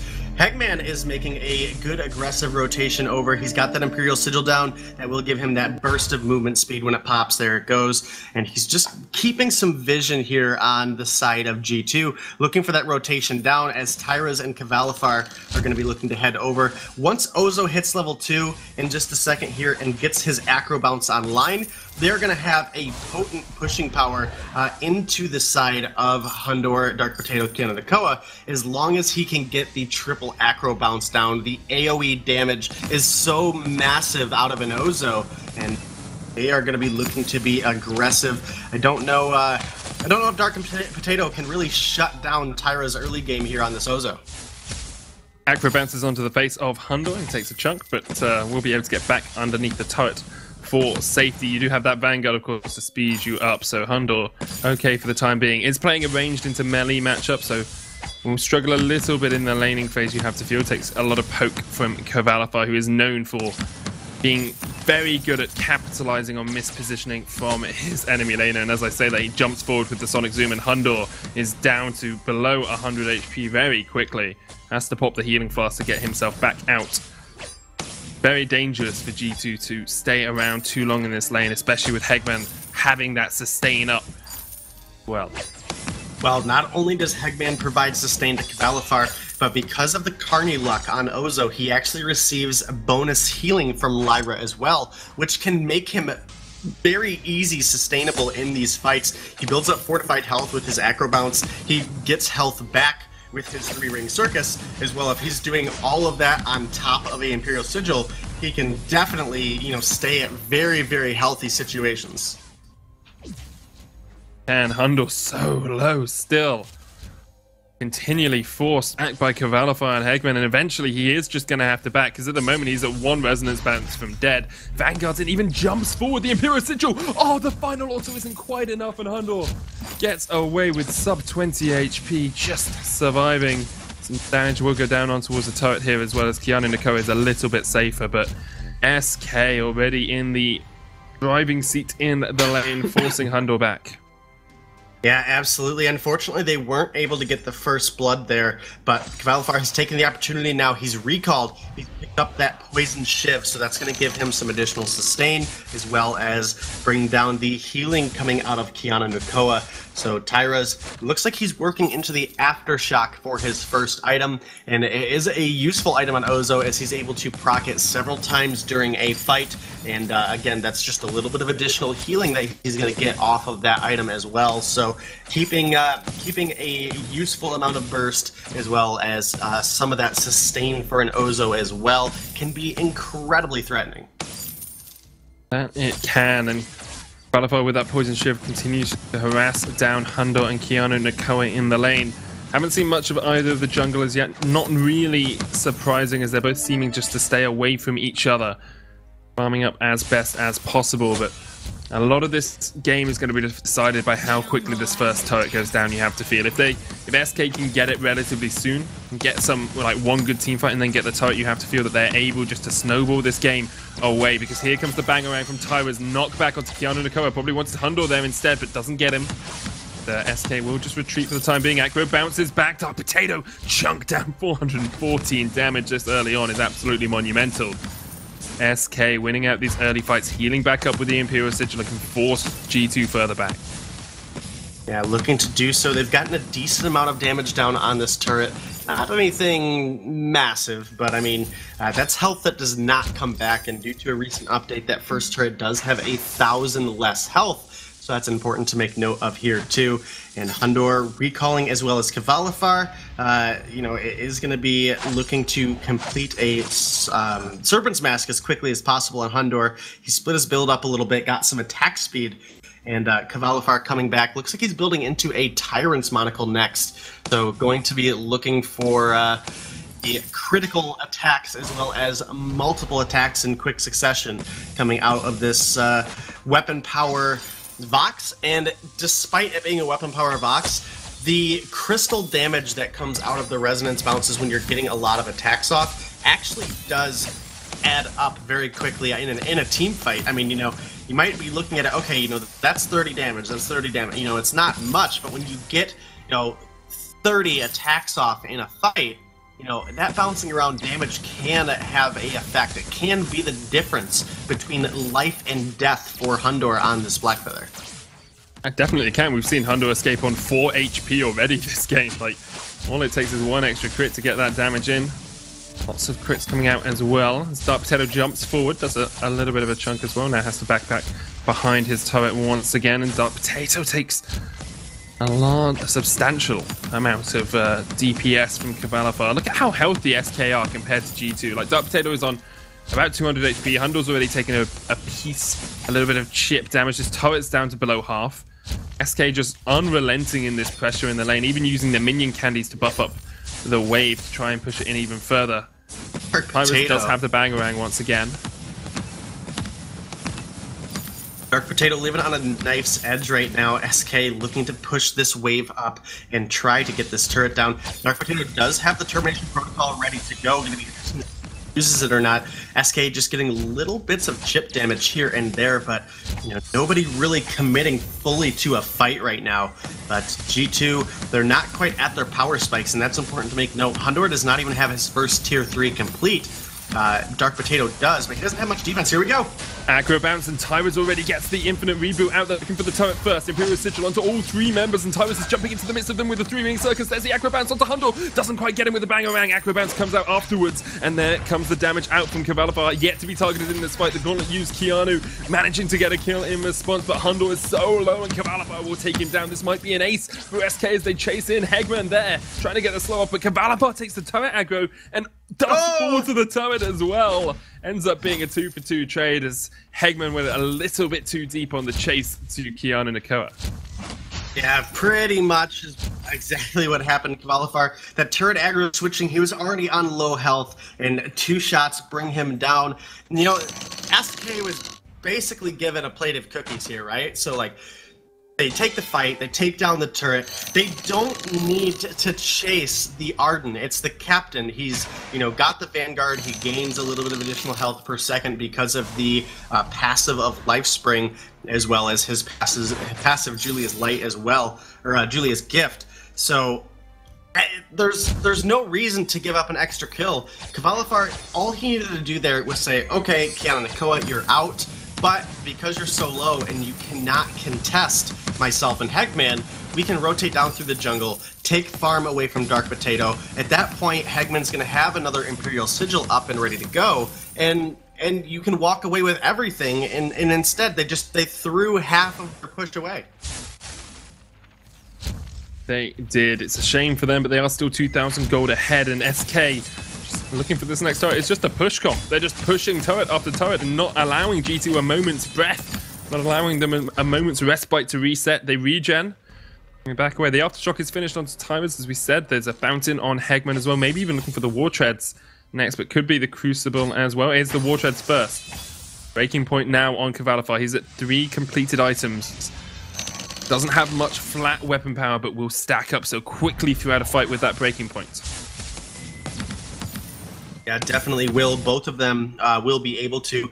Hundor has actually gone with a Poison Shiv and a Breaking Point for his first 2 items. So it is going to take him a little bit longer to scale up that Breaking Point than we'd like to see. But Cavalifar already has 3 items complete. He has the Tornado Trigger, the Breaking Point, and the Poison Shiv. Hundor is going to need to get a Atlas Pauldron. The fight's out. That it is going in for the all-in engage. The Gauntlet comes out already. We see Cavalifar is dead. There comes the Imperial Sigil as well, and they're just trying to run away. SK on the back foot. Another kill for G2, and G2 looking to solidify that top spot this week against SK. They get the ace. They can take down the Crystal Sentry as well if they want it, or even turn back and just make sure they get that turret. Yeah, they should be easily able to do it with this ace wave here in the lane. Hundor going to push this one in, and Cavalifar dropped so quickly in that last fight. You know, Cavalifar is your hyper carry. Yes, Tyra's offers a lot of AoE burst damage, but if Cavalifar dies in the first 2 seconds of a fight, we're not going to ever see that breaking point ramp up. So he has to play a little bit more cautious in that backline. And Hundor now has the Atlas Pauldron complete.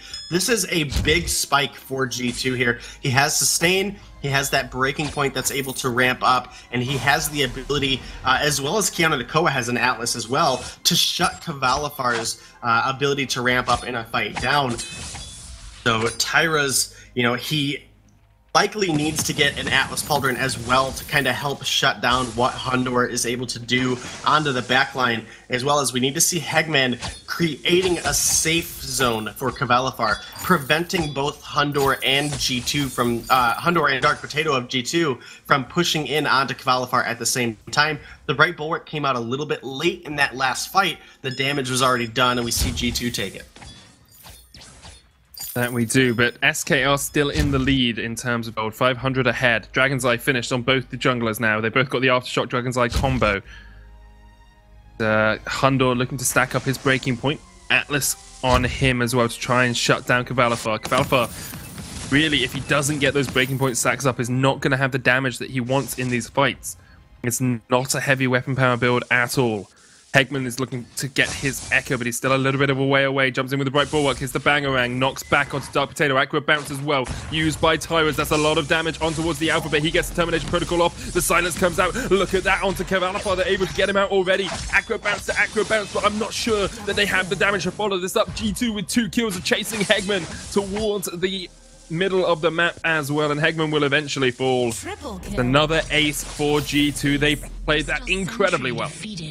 They absolutely did, and one of the key moments of that fight was the termination protocol was able to get directly onto Cavalifar, chunking him down low enough for Hundor to finish him off, even while Dark Potato was in that infinite reboot. And now Cavalifar is trying to stop this lane push, but the Ace minions are a little bit too strong. He's building up breaking point stacks, but I don't know if they're going to be able to get the kill here. Bangering's out.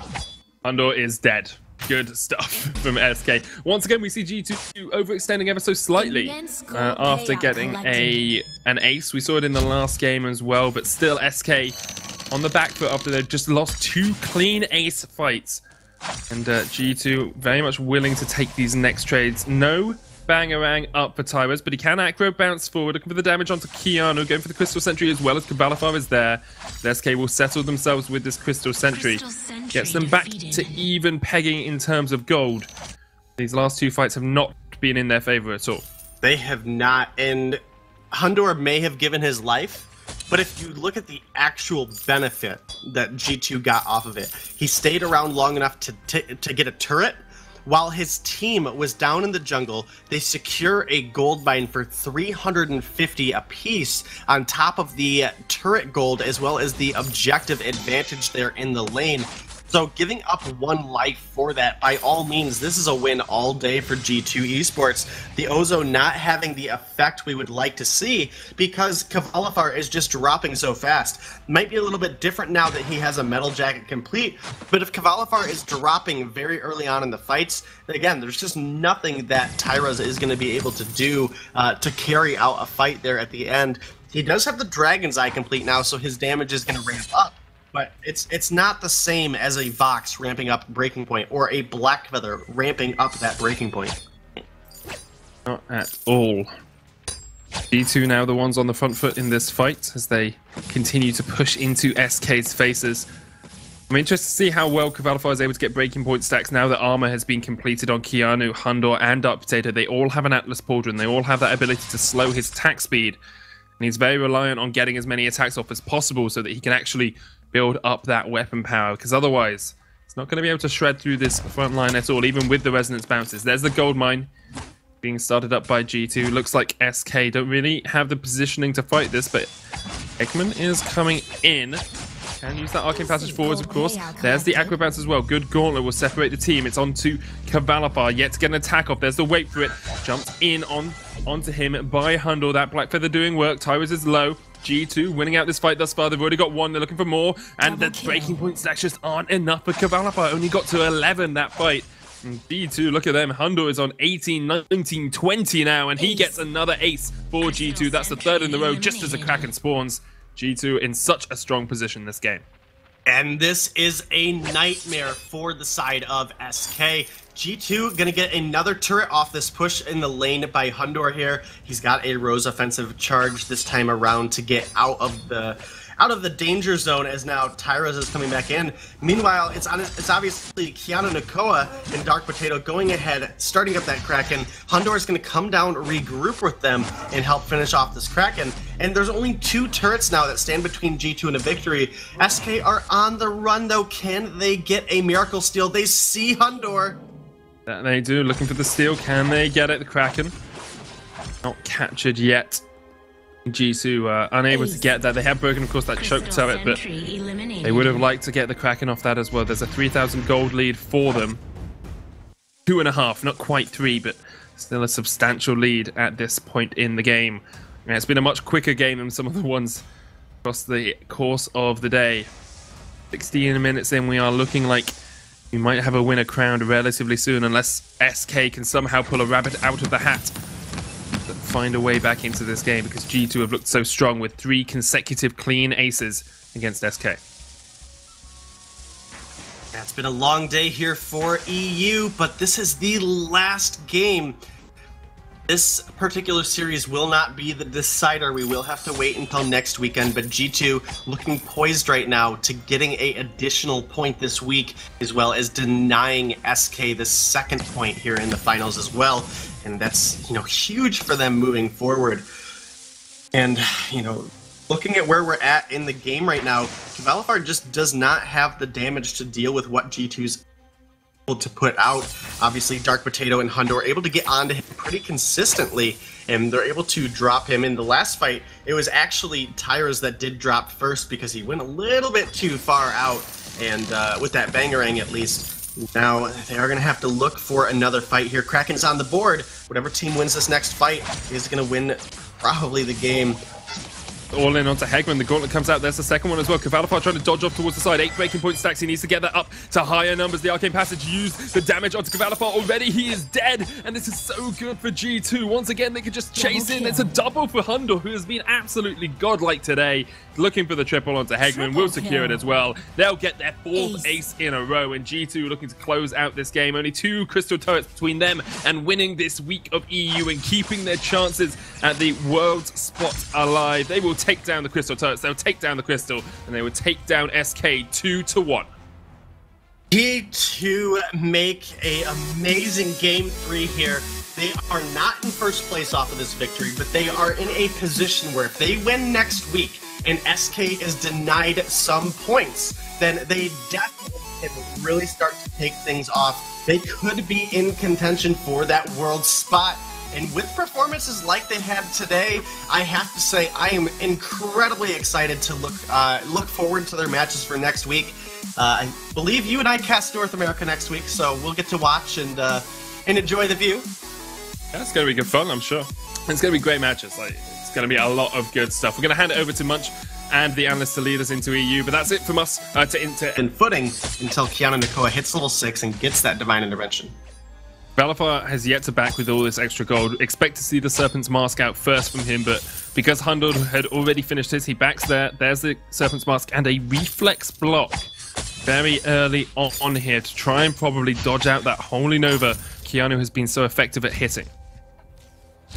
Yeah, it's really easy when the enemies have to engage on you to, get their damage down. They're all constantly grouping up into the same situation or in the same position, and that's what makes it so influential for Kiana Nakoa to have picked up this Grace. And, if you're able to stun up the entire enemy team right into a Bad Mojo, into a Fearsome Shade, into the Rose offensive coming through, it's going to allow Hundo to stack up very quickly. Tyros is going in. All in onto Hundo. There is the stun with the Holy Nova. Dark Potato's quite low. Kvalifar as well needs to try and get out of this because he's gone down so low, but the Fountain heals him up and the Red Mist as well. Hundo, Rose offensives out. Another 3-man Holy Nova, and already Kvalifar's dead. G2 taking the fight they want. Tyros gets a trade, but it's a roam for Elena at the moment. Hundo having to get away towards the back of this fight, and Dark Potato without energy really can't do too much more. 1-for-1 trade once again as SK and G2 show us just why they are so even in Europe.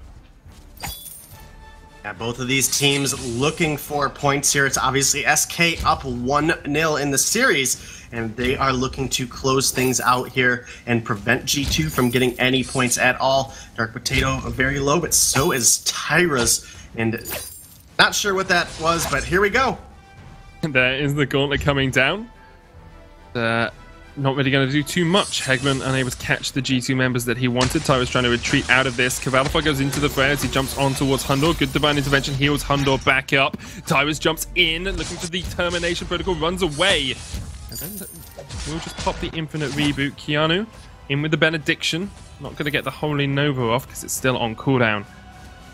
Oh, both these two teams are just, they're trying to find a way through the armor plating that the enemy team has, and both teams put up these walls and stop the enemy in their tracks. Keanu's done a great job with those Holy Novas. Hegman dodging around, getting the Vanguards off when he needs to, and has that Fountain, of course, to help in the direst of situations.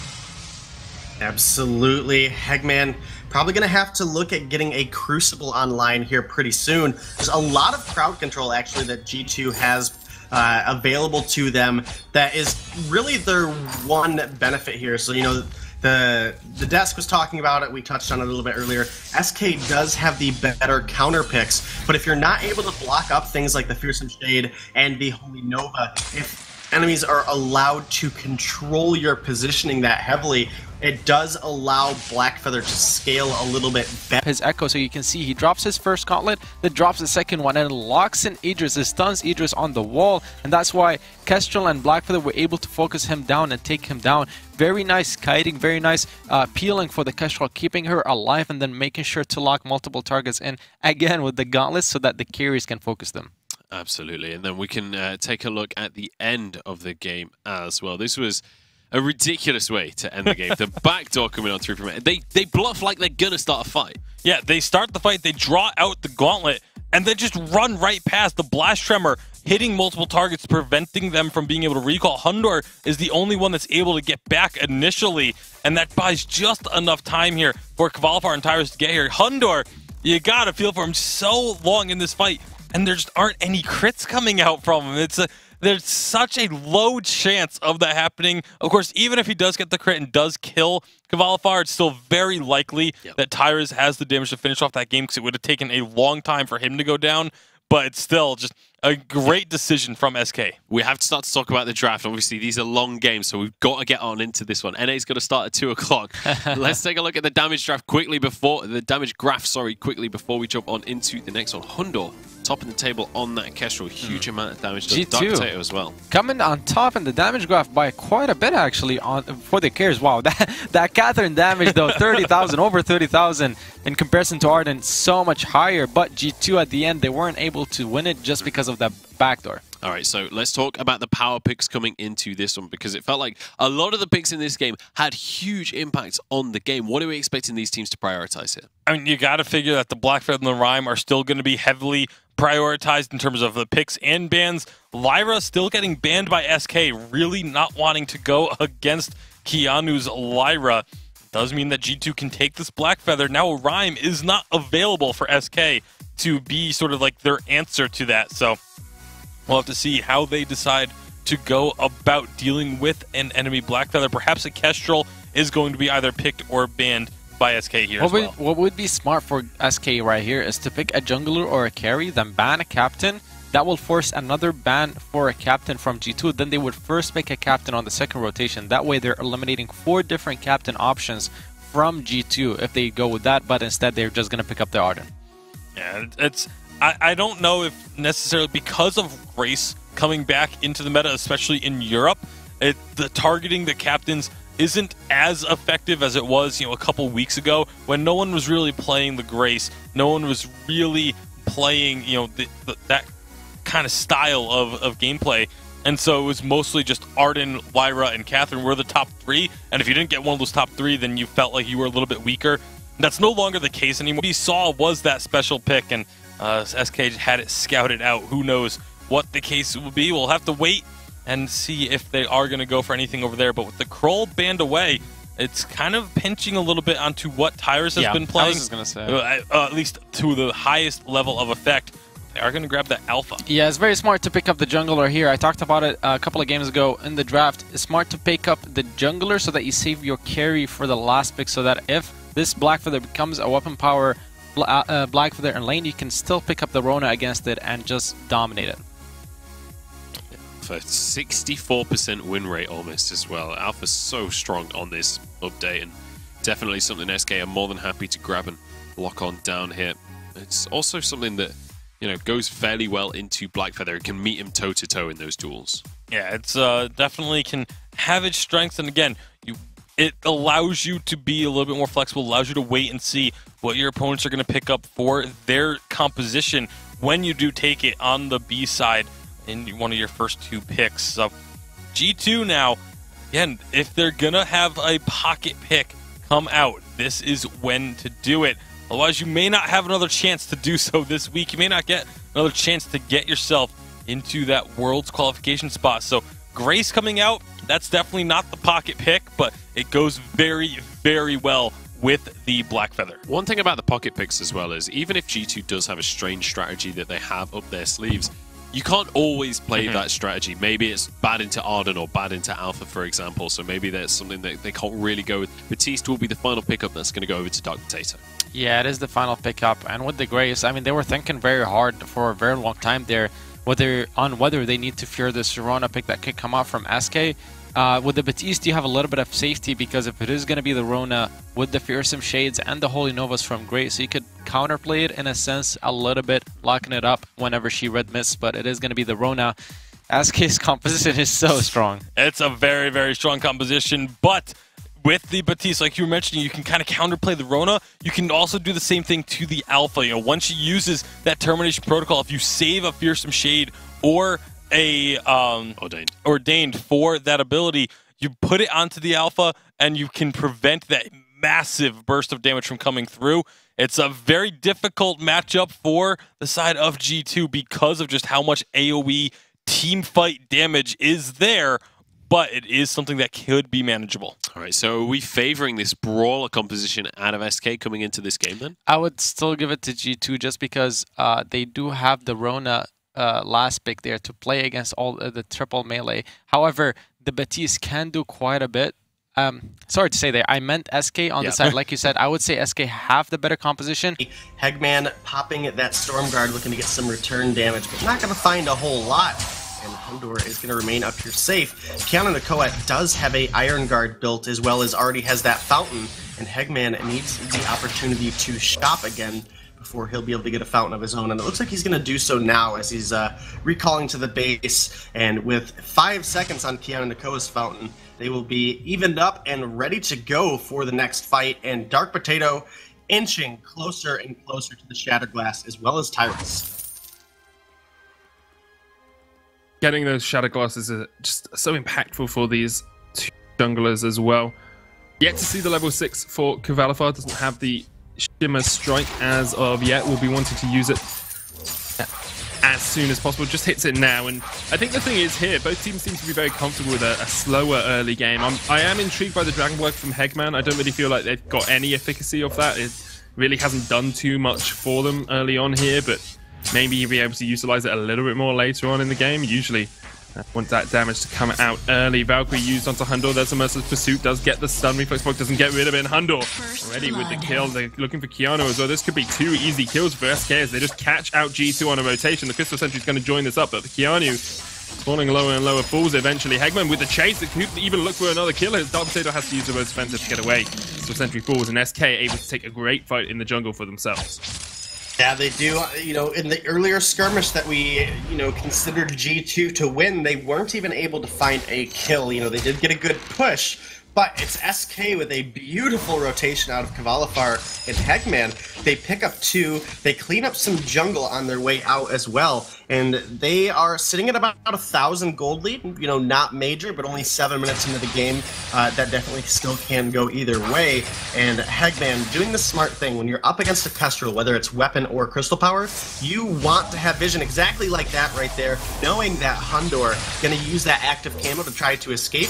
He throws the flare out, prepared, but it was a good reflex block from Hundor. So a good early purchase from Hundor, knowing the gank potential that a Catherine has. Yeah, it's just so easy to lock you down on the Catherine. All it takes is a Merciless Pursuit, and you've got the Rhyme follow-up with the Valkyrie and with the Chill Winds. You've got Kvalifar jumping in there as well. It's so difficult to get away from that if you do get CC'd to start it off with. You've got all of the stuns coming out from the rest of SK. Keanu has a Fountain building up towards a Crucible for that little bit extra protection against the Blast Tremor. Shatterglass finish it on both of the junglers now as well. It's still a very even game, even if SK were able to take that last fight a little bit better than G2. That Potato takes a bit of poke, will Rose offensive away. Hegman was looking for the stun but wasn't able to connect, and SK do have to retreat because they take some glimmers to the back, and that is exactly what a Kestrel can do. She can harass. You have the ability to jump back in, but is secured by Hundor, and G2 with the first foray, the first victory in this game. Yeah, taking a little bit of an edge here early. That's got to be what G2 is looking for. Again, they're only 4 points behind SK, so if they were able to pick up 2 and deny SK any in this final, that would put them so much closer. And then depending on the performances from both of these teams next week, either one of them could secure that world spot, as obviously only the #1 seed team will pick that one up. And then obviously we'll be looking into North America a little bit later to see if we can get a little bit more definition on who's going over there as well. So much competition in the Vainglory 8 right now across the pond. And this should be a exciting game to, exciting series to round off Europe today. Dark Potato chases into Cavalify in the lane, but Cavalify will be fine for the time being. It's incredibly close and surprisingly close as well. I think a lot of people thought SK would kind of run away with this a few weeks ago, thinking that they were just too dominant for anyone to catch. But G2 have put on a very good performance this split, managing to consistently challenge SK. Hegman running in on towards Hundor, but not going to be able to get there with the merciless pursuit. Didn't get the stun off either. There's always a little bit of a bad thing when you're Catherine. You know, you want to be voting up those Captain of the Guard stacks as quickly as possible to get as tanky as you can towards the later portion of the game. Hondo runs away from that chakram and will be fine here in the lane. Interesting to see this Idris from Cavalify. He's always got such a deep champion pool. You know, he can play basically any hero in Vainglory incredibly effectively, but Idris is not something we have really seen that much at all across the last few weeks of the Vainglory 8. Yeah, absolutely. And Cavalifar has to be pretty careful here. He is going to be on this weapon Idris in the lane, and that commits him very far forward in a fight. And the assassins, you know, while they can exchange a lot of damage onto a hero like Kestrel, he has to be very careful about those glimmer shots and on points coming through. As now Hegman helping up here in the lane, trying to help clean this wave up a little bit so that he can farm safely. No Iron Guard for Hegman. He has gone with the Dragon Blood contract instead, so the large minions in the lane are not going to help Cavalifar heal up other than his Book of Eulogies. Now that he has the wave pushed safely, he'll take the chance to recall and shop, get a heavy steal. He gets a 6 sins as well, and going to be looking to get the Divergent Path online soon, but not quite yet. Always important on the Idris to get that Divergent Path as soon as possible. You want to build up that weapon power so that you can utilize that to its full efficacy. And they definitely like to see that Poison Shiv. Still only 1,000 gold between these two teams as we enter the 12th minute of the game. Dark Potato is starting to get a lot of pierce on this Black Feather as well. Has that Broken Myth engaged, comes out to him even with the Rose Offensive. He does just about manage to get away. Another good block on the Blast Tremor, but those Chakrams doing a lot of shred onto Hundor. He's down to sub 200 HP, and SK can now look for some turret damage of their own if they push forward. Tyrus does have a huge amount of poke with those Winter Spires. Chakram and Winter Spire do a lot more damage than you might expect it to engage. Not quite going to connect onto Hundor. The Fountain is used by G2 and they'll regenerate a little bit, but still a little bit dangerous for them to stay around for too long. One shot, one kill onto Cavalifar isn't the end of the world for SK. Dark Potato takes a chunk. Hegman will just back away for the time being. Both these teams so apprehensive, so tentative around how they take these engages, both with so much poke as well. Cavalifar jumps forward. Won't be able to get too much down, but Hegman is low. Does have that Fountain in reserve if needed. G2, of course, used theirs just a little bit earlier on, but the Crucible's back up as well. Hegman needs to be so tentative, so cautious about how he really approaches these fights. Cavalifar jumping in with a Shroud Step will get some more damage down. Tyra's almost falls, but there's a Fountain. That keeps him alive. They might walk back and lick their wounds for a moment because that was more damage than Tyra's was expecting. Absolutely was. Blew right through that fortified health that Rhyme had. And Kalen Nakoa is going to have his fountain up in 5 seconds. So G2 feeling a little bit comfortable here to stay in lane. They will have to watch out for that Chakram coming out of Cavalifar. There it is. It is. He jumps all the way in, but cannot quite take out Hundor, who jumped into the active camo. Even with the Shimmer Strike, Cavalifar not able to get the damage that he wanted on towards Hundor. He forced out the Fountain, though, and that's really going to be key going into the next fight. Neither team has a Fountain available, but we're going to have it up 25 seconds sooner for Hegman. So if SK recognize that Fountain got burned out, then they should look to aggress a fight very, very quickly here. However, Hundor is at a very potent spike in his build as well. He has the Sorrow Blade Double Monocle and a level 11 Infusion just now popped. and it's going to be a gold mine for SK as that one-shot, one kill gets burned out. And Kvalifar has gone into the Tornado Trigger instead of the Poison Shiv, so opting for more sustainable as well as burst damage through those criticals, as opposed to the shielding reduction and the sustain for himself.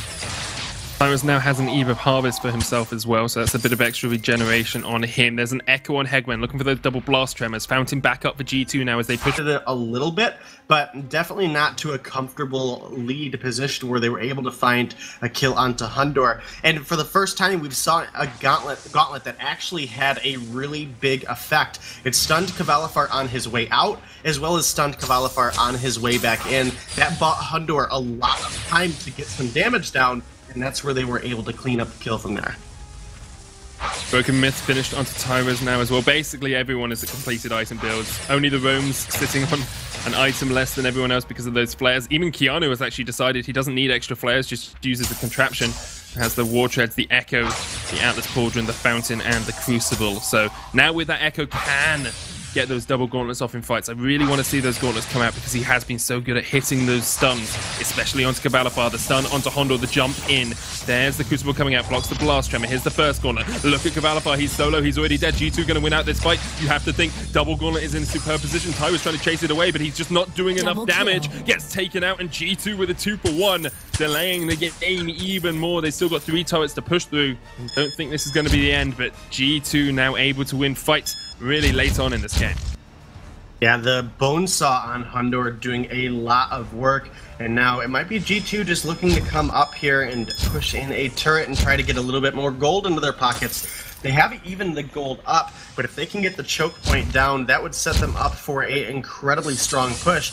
Hundor is going to recall and pick up a infusion and top off his health, which is a little bit questionable to me, as he obviously we have such long death timers on Tyras and Kvalifar. I think they easily could have taken that choke point and then went ahead and regrouped, but instead they're going to go ahead, top their health up, going to go for this Kraken, and unless if Hegman can get in here and make a God Steal, then this is going to be one going over to G2, and just like that, the tides have turned. It's an exposed Vein Crystal on the side of G2, but the Kraken only has 3 turrets to go through, and with a 4-item Crystal Blackfeather and a 4-item Kestrel, they should be able to make short work of those objectives. So SK, they have to win the fight here and then base race.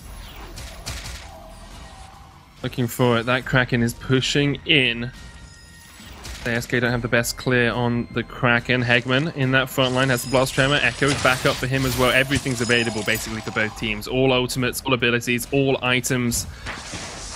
This is going to be the fight to end all fights. We said it was going to go 30 minutes. It's already past that mark. SK looking for the engage. There's the block on the Blast Tremor Blast. Dark Potato's in that backline. The jump in from Kvalifar. Hundor trying to get his way away. Does get the active camo down. Fountain's being used. The gauntlet. Tyra's second gauntlet comes out. Keanu in that front line has been slowed up by Kvalifar. He's going to jump away, and SK able to push G2 back from the base. This Kraken will get the first turret. But yes. And he's got 2,000 gold as well. Echo. Oh, there we are. Echo. Double Fearsome Shade, double Ordained, double Bad Mojo. All of them effective, although I think Bad Mojo probably not as effective as the double Ordained or the double Fearsome Shade. SK on the back foot, 1,000 gold behind. It's not a substantial sum, but it's enough to have to deal with. Kraken is going to push in. This should be the turret falling. There is the Ordained coming out to lock SK in. Good gauntlet though, and Keanu gets locked up by that Dark Potato. They're good, but a lock, but a 3-man Holy Nova once again, and Keanu is doing absolute work in these fights. Hundor tries to jump into the midst of them all. The Divine Invention heals him up, and Hegman is the first target. Hundor gets the kill. SK running for the hills as they try and get back to the base, but they just don't get away from Hundor. He is unstoppable and indomitable and very impressive. G2 should be able to close out this game now, as it's only Tyrus on the defense, and they've got the Kraken as well.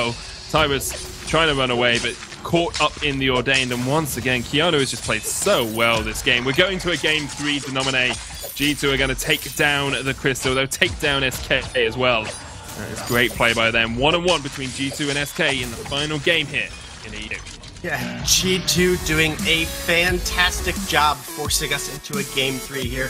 They bring down the odds that we thought were in favor of SK, but Keanu Nakoa came out absolutely huge. It was triple Holy Nova after triple Holy Nova after triple Holy Nova, and that gave Hundor the time that he needed to scale up in the fights, come through with those big executes, and they're able to bring down Kvalifar early on the Rona, and then obviously turn their attention to the rest of SK thereafter. That was a fantastic game out of G2. That it was. We're going to hand it back across towards the analyst to lead us into the final game here in Europe for tonight. We are going into Game 3. This final couldn't have gone any other way, I think it's fair to say. G2 evening things up in commanding fashion as well. They are going to manage to take that game with some superb team fighting. Thoughts on the game, gentlemen? Because this was an intense one. Yeah, it was very intense, and the fact that G2 were able to come away victorious now sets us right back to where we were at the start of everything. 4 points between the two teams, 1 point between them, or 1 game between them in the head-to-head for the tiebreaker potentially. It's absolute insanity here, but what a great execution by the side of G2 with this composition, able to use the Batiste to kind of keep the opposition at bay, which is what we were saying they had to do after the draft. Yeah, absolutely. Let's take a look at our first fight coming out here. G2 managing to get an ace at 11 minutes on into the game. Yeah, I mean, this was the very first ace in the game. It was very early on as well. It's only 11 minutes, but a great team fight from G2. They managed to get down the Batiste first, but as well, and they are sitting at about 1,000 gold lead. You know, not major, but only 7 minutes into the game. That definitely still can go either way. And Hegman doing the smart thing when you're up against a Kestrel, whether it's weapon or crystal power, you want to have vision exactly like that right there, knowing that Hundor going to use that active camo to try to escape. He throws the flare out, prepared, but it was a good reflex block from Hundor. So a good early purchase from Hundor, knowing the gank potential that a Catherine has. Yeah, it's just so easy to lock you down on the Catherine. All it takes is a merciless pursuit, and you've got the Rhyme follow-up with the Valkyrie and with the Chill Winds. You've got Kvalifar jumping in there as well. It's so difficult to get away from that if you do get CC'd to start it off with. You've got all of the stuns coming out from the rest of SK.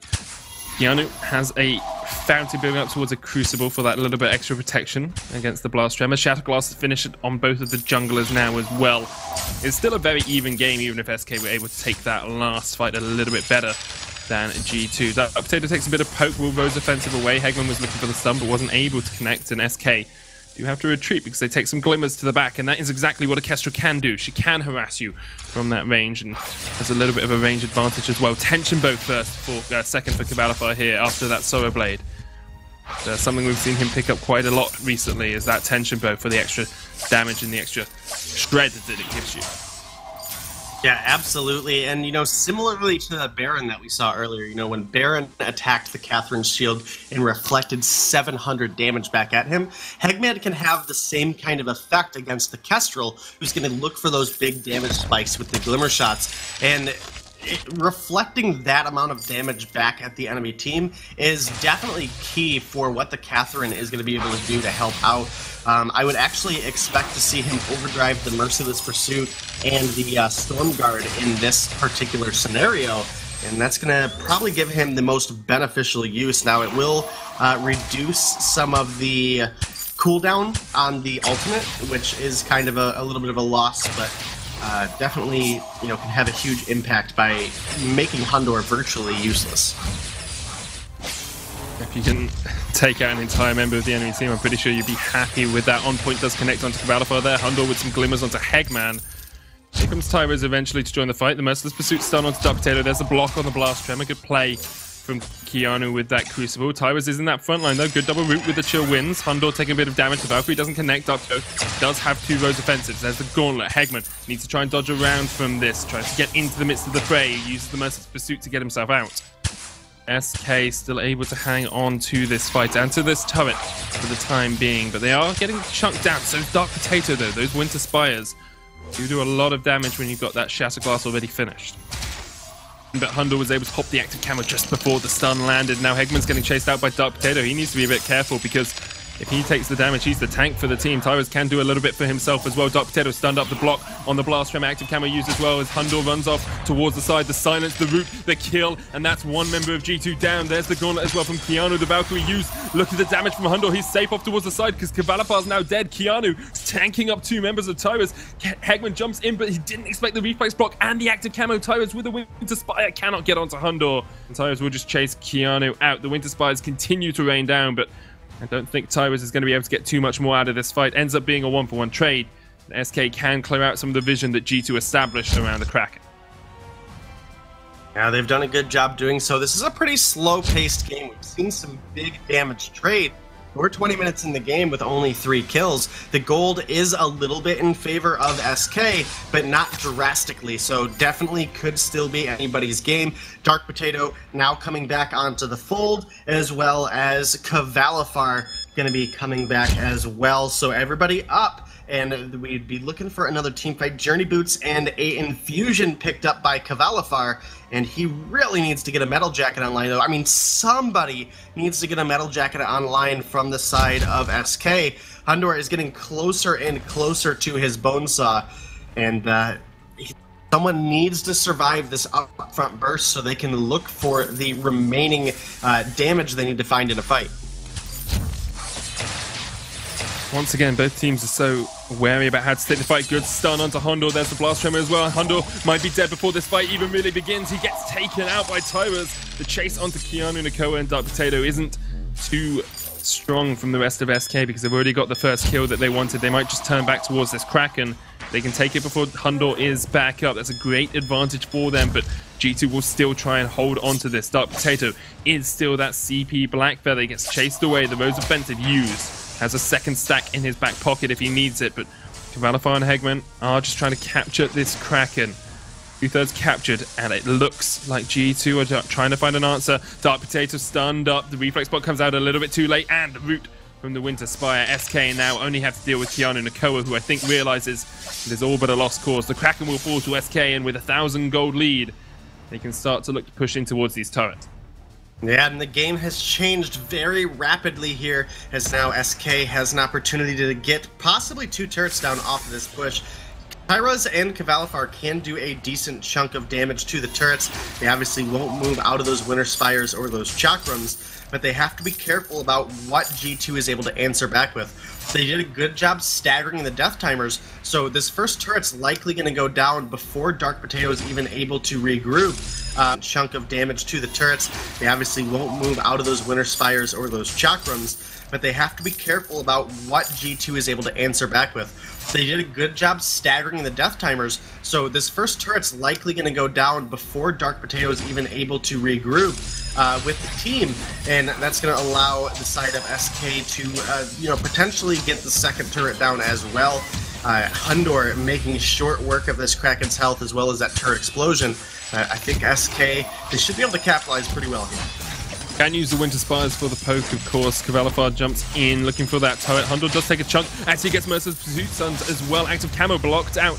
Gonna look for the engage. The Valkyrie onto Hundor, slows him up. Good gauntlet, but Hundor's already dead. And SK are looking for a lot more than just a couple of turrets out of this Kraken push. They're looking for the kills. They're looking for the win. The Dark Potato and Keanu with a great gauntlet are blocking them off for the time being. Kavalifar goes though, jumps away with a Shroud Step. The stun onto Dark Potato. Doesn't have a Rose Offensive for 5 more seconds, and it's up to Tyrus and Kavalifar to try and sustain. Keanu chasing Kavalifar off, gets the kill. Now it's a 2v2. The stun onto Dark Potato does have a Rose Offensive, can try and jump back through, but he gets taken out with the Scout Trap and with the roots coming out from SK. Great stuff by them. The Kraken is going to help clear up a little bit more of that second crystal turret, but he shouldn't get the entirety of it because Keanu is here to deal with it. That will be a crystal turret, the choke point, and a win in the team fight for SK. So close on that last turret there. With the death timers the way they were, I'm surprised Tyras didn't come in and just look to get that turret down and then back out. As now Hundor back on the map and Kavalifar coming up in 20 seconds, Dark Potato in 25. We definitely could see SK win one more team fight and then just obviously push right into this incredibly harmed turret. You know, all the same, it could be turned around very quickly by G2. Hundor has 4 offensive items complete, finishing up that Bonesaw. That's going to help him get through the Metal Jacket that Kavalifar and Tyras have built up. And then he has the Halcyon Chargers as well.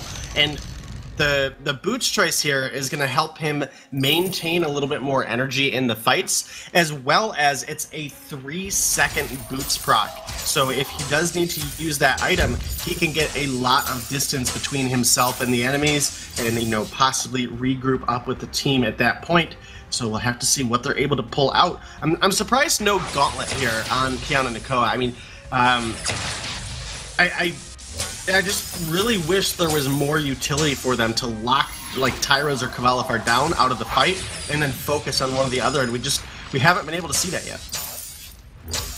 Right, yeah, it's so difficult for G2 now because they are on the back foot. They're 3,000 gold behind. SK have broken their crystal turrets. Only one remains between SK and the win really here, and G2 know that they do really need to win this series to have a chance at that EU #1 spot, because if they don't, they're relying on other lane, even using their minion candies to buff up the wave to try and push it in even further. Tyros does have the Bangarang once again.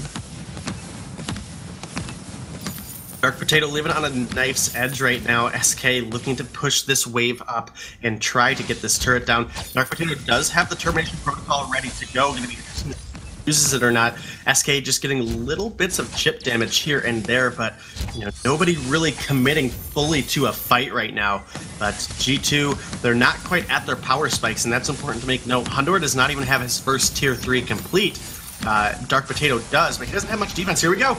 Aggro bounce, and Tyros already gets the infinite reboot out there, looking for the turret first. Imperial Sigil onto all 3 members, and Tyros is jumping into the midst of them with a 3-ring circus. There's the aggro bounce onto Hundor. Doesn't quite get him with the Bangarang. Aggro bounce comes out afterwards, and there comes the damage out from Kvalifar, yet to be targeted in this fight. The gauntlet used Keanu, managing to get a kill in response, but Hundor is so low, and Kvalifar will take him down. This might be an ace for SK as they chase in. Hegman there, trying to get the slow off, but Kvalifar takes the turret aggro, and does fall to the turret as well. Ends up being a 2-for-2 trade as Hegman went a little bit too deep on the chase to Keanu Nakoa. Yeah, pretty much is exactly what happened. Kvalifar, that turret aggro switching, he was already on low health, and 2 shots bring him down. SK was basically given a plate of cookies here, right? So, they take the fight, they take down the turret. They don't need to chase the Arden. It's the captain. He's, got the Vanguard. He gains a little bit of additional health per second because of the passive of Life Spring, as well as his passive Julia's Light as well, or Julia's Gift. So there's no reason to give up an extra kill. Kvalifar, all he needed to do there was say, okay, Keanu Nakoa, you're out. But because you're so low and you cannot contest myself and Hegman, we can rotate down through the jungle, take farm away from Dark Potato. At that point, Hegman's going to have another Imperial Sigil up and ready to go, and you can walk away with everything. And instead, they threw half of their push away. They did. It's a shame for them, but they are still 2,000 gold ahead, and SK looking for this next turret. It's just a push comp. They're just pushing turret after turret and not allowing G2 a moment's breath, not allowing them a moment's respite to reset. They regen. Back away. The Aftershock is finished onto Tyros, as we said. There's a fountain on Hegman as well. Maybe even looking for the War Treads next, but could be the Crucible as well. It's the War Treads first. Breaking point now on Kvalifar. He's at 3 completed items. Doesn't have much flat weapon power, but will stack up so quickly throughout a fight with that breaking point. Yeah, definitely will. Both of them will be able to. Hundor has actually gone with a Poison Shiv and a breaking point for his first 2 items. So that is great play by them. 1-on-1 between G2 and SK in the final game here in EU. Yeah, G2 doing a fantastic job forcing us into a Game 3 here. They bring down the odds that we thought were in favor of SK, but Keanu Nakoa came out absolutely huge. It was triple Holy Nova after triple Holy Nova after triple Holy Nova, and that gave Hundor the time that he needed to scale up in the fights, come through with those big executes, and they're able to bring down Kvalifar early on the Rona, and then obviously turn their attention to the rest of SK thereafter. That was a fantastic game out of G2. That it was. We're going to hand it back across towards the analyst to lead us into the final game here in Europe for tonight. We are going into Game 3. This final couldn't have gone any other way, I think it's fair to say. G2 evening things up in commanding fashion as well. They are going to manage to take that game with some superb team fighting. Thoughts on the game, gentlemen? Because this was an intense one. Yeah, it was very intense, and the fact that G2 were able to come away victorious now sets us right back to where we were at the start of everything. 4 points between the two teams, 1 point between them, or 1 game between them in the head-to-head for the tiebreaker potentially. It's absolute insanity here, but what a great execution by the side of G2 with this composition, able to use the Baptiste to kind of keep the opposition at bay, which is what we were saying they had to do after the draft. Yeah, absolutely. Let's take a look at our first fight coming out here. G2 managing to get an ace at 11 minutes on into the game. Yeah, I mean, this was the very first ace in the game.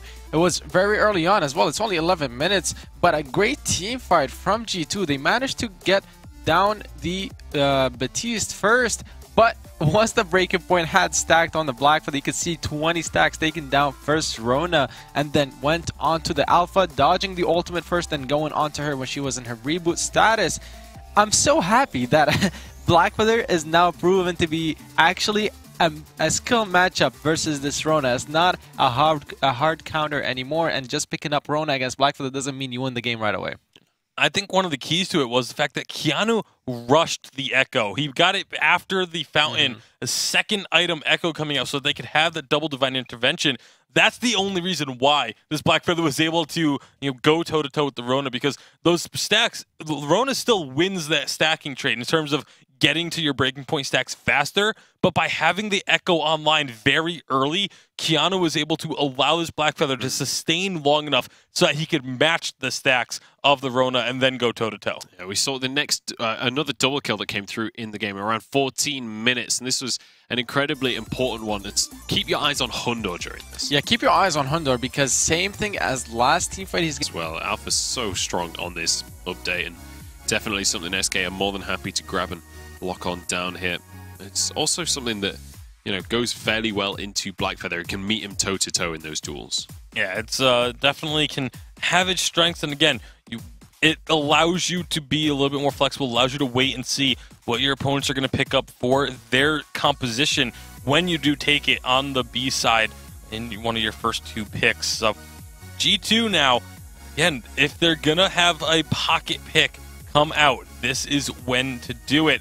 Otherwise, you may not have another chance to do so this week. You may not get another chance to get yourself into that Worlds qualification spot. So Grace coming out, that's definitely not the pocket pick, but it goes very, very well with the Blackfeather. One thing about the pocket picks as well is, even if G2 does have a strange strategy that they have up their sleeves, you can't always play that strategy. Maybe it's bad into Arden or bad into Alpha, for example, so maybe there's something that they can't really go with. Baptiste will be the final pickup that's going to go over to Dark Potato. Yeah, it is the final pickup, and with the Grace, I mean, they were thinking very hard for a very long time there whether they need to fear this Rona pick that could come out from SK. With the Baptiste, you have a little bit of safety, because if it is going to be the Rona with the Fearsome Shades and the Holy Novas from Grace, so you could counterplay it in a sense a little bit, locking it up whenever she red miss, but it is going to be the Rona. SK's composition is so strong. It's a very, very strong composition, but with the Baptiste, like you were mentioning, you can kind of counterplay the Rona. You can also do the same thing to the Alpha. Once she uses that Termination Protocol, if you save a Fearsome Shade or a ordained for that ability, you put it onto the Alpha and you can prevent that massive burst of damage from coming through.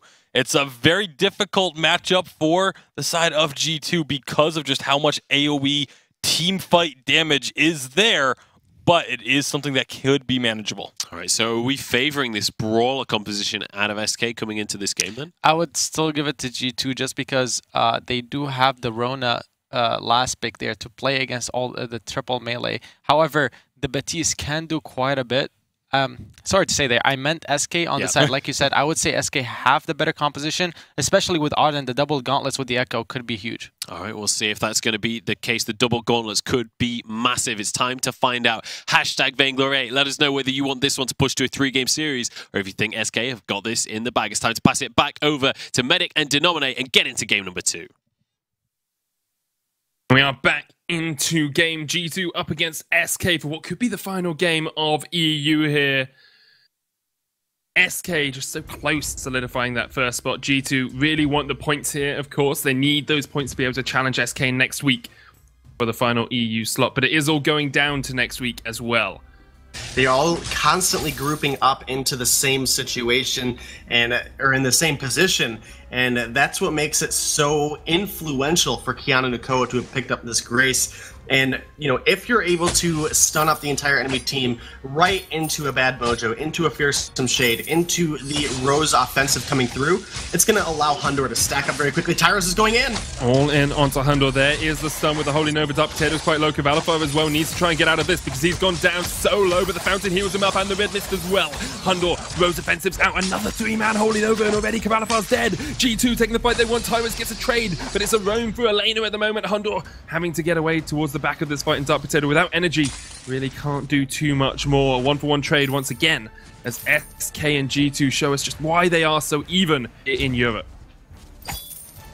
Yeah, both of these teams looking for points here. It's obviously SK up 1-0 in the series, and they are looking to close things out here and prevent G2 from getting any points at all. Dark Potato very low, but so is Tyra's, and not sure what that was, but here we go.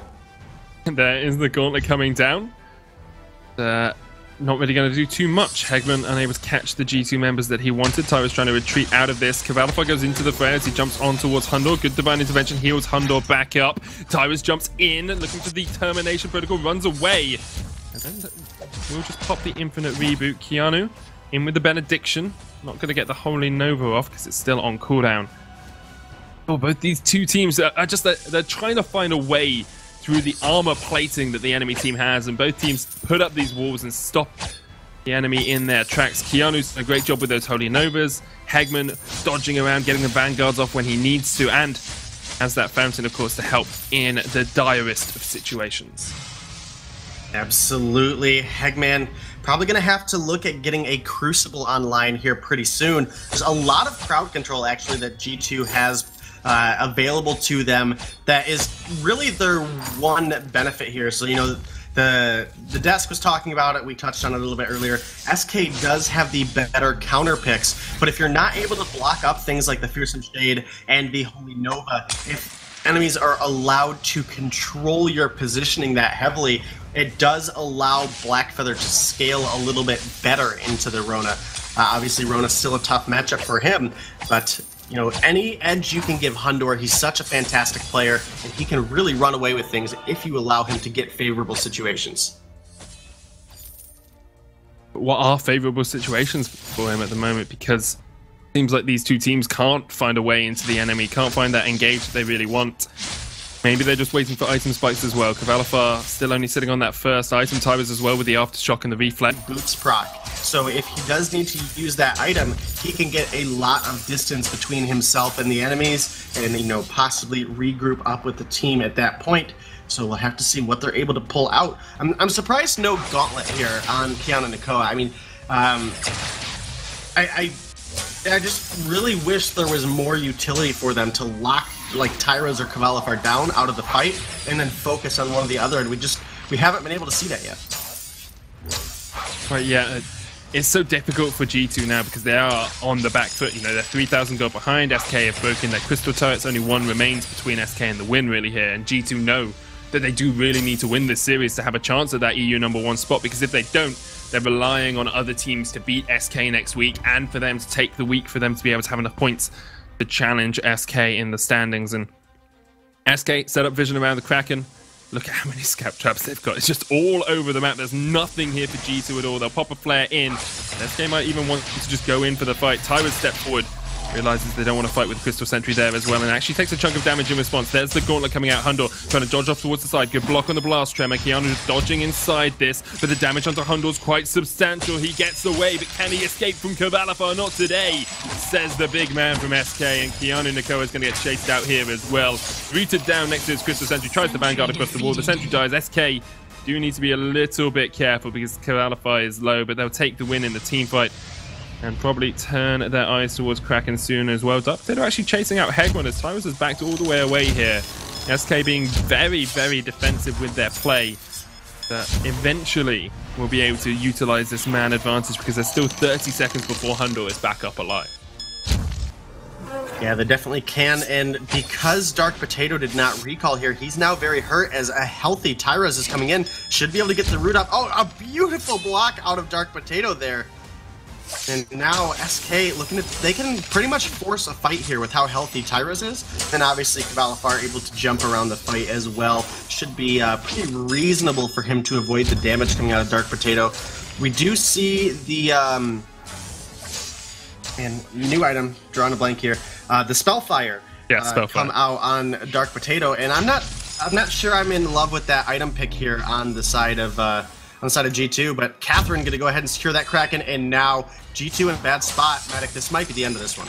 Yeah, Keanu called out, Dark Potato there as well. SK are actually still quite low, and if Hundor can get some crits off here, they can turn it around good. Gauntlet's going to stun up Cavalifar. Here comes Hundor in. There's the Valkyrie, but it's stunned up once again. Look at the damage coming out from G2. They might be able to clean up the ace, and if they do, they can still survive in this game. Cavalifar manages to get a kill, but he goes down as well. It's an ace for G2. Can they hold the Kraken away from the base? You have to think they can with Hundor and with Keanu Nakoa. So this game goes on, willing to start up the Kraken once again.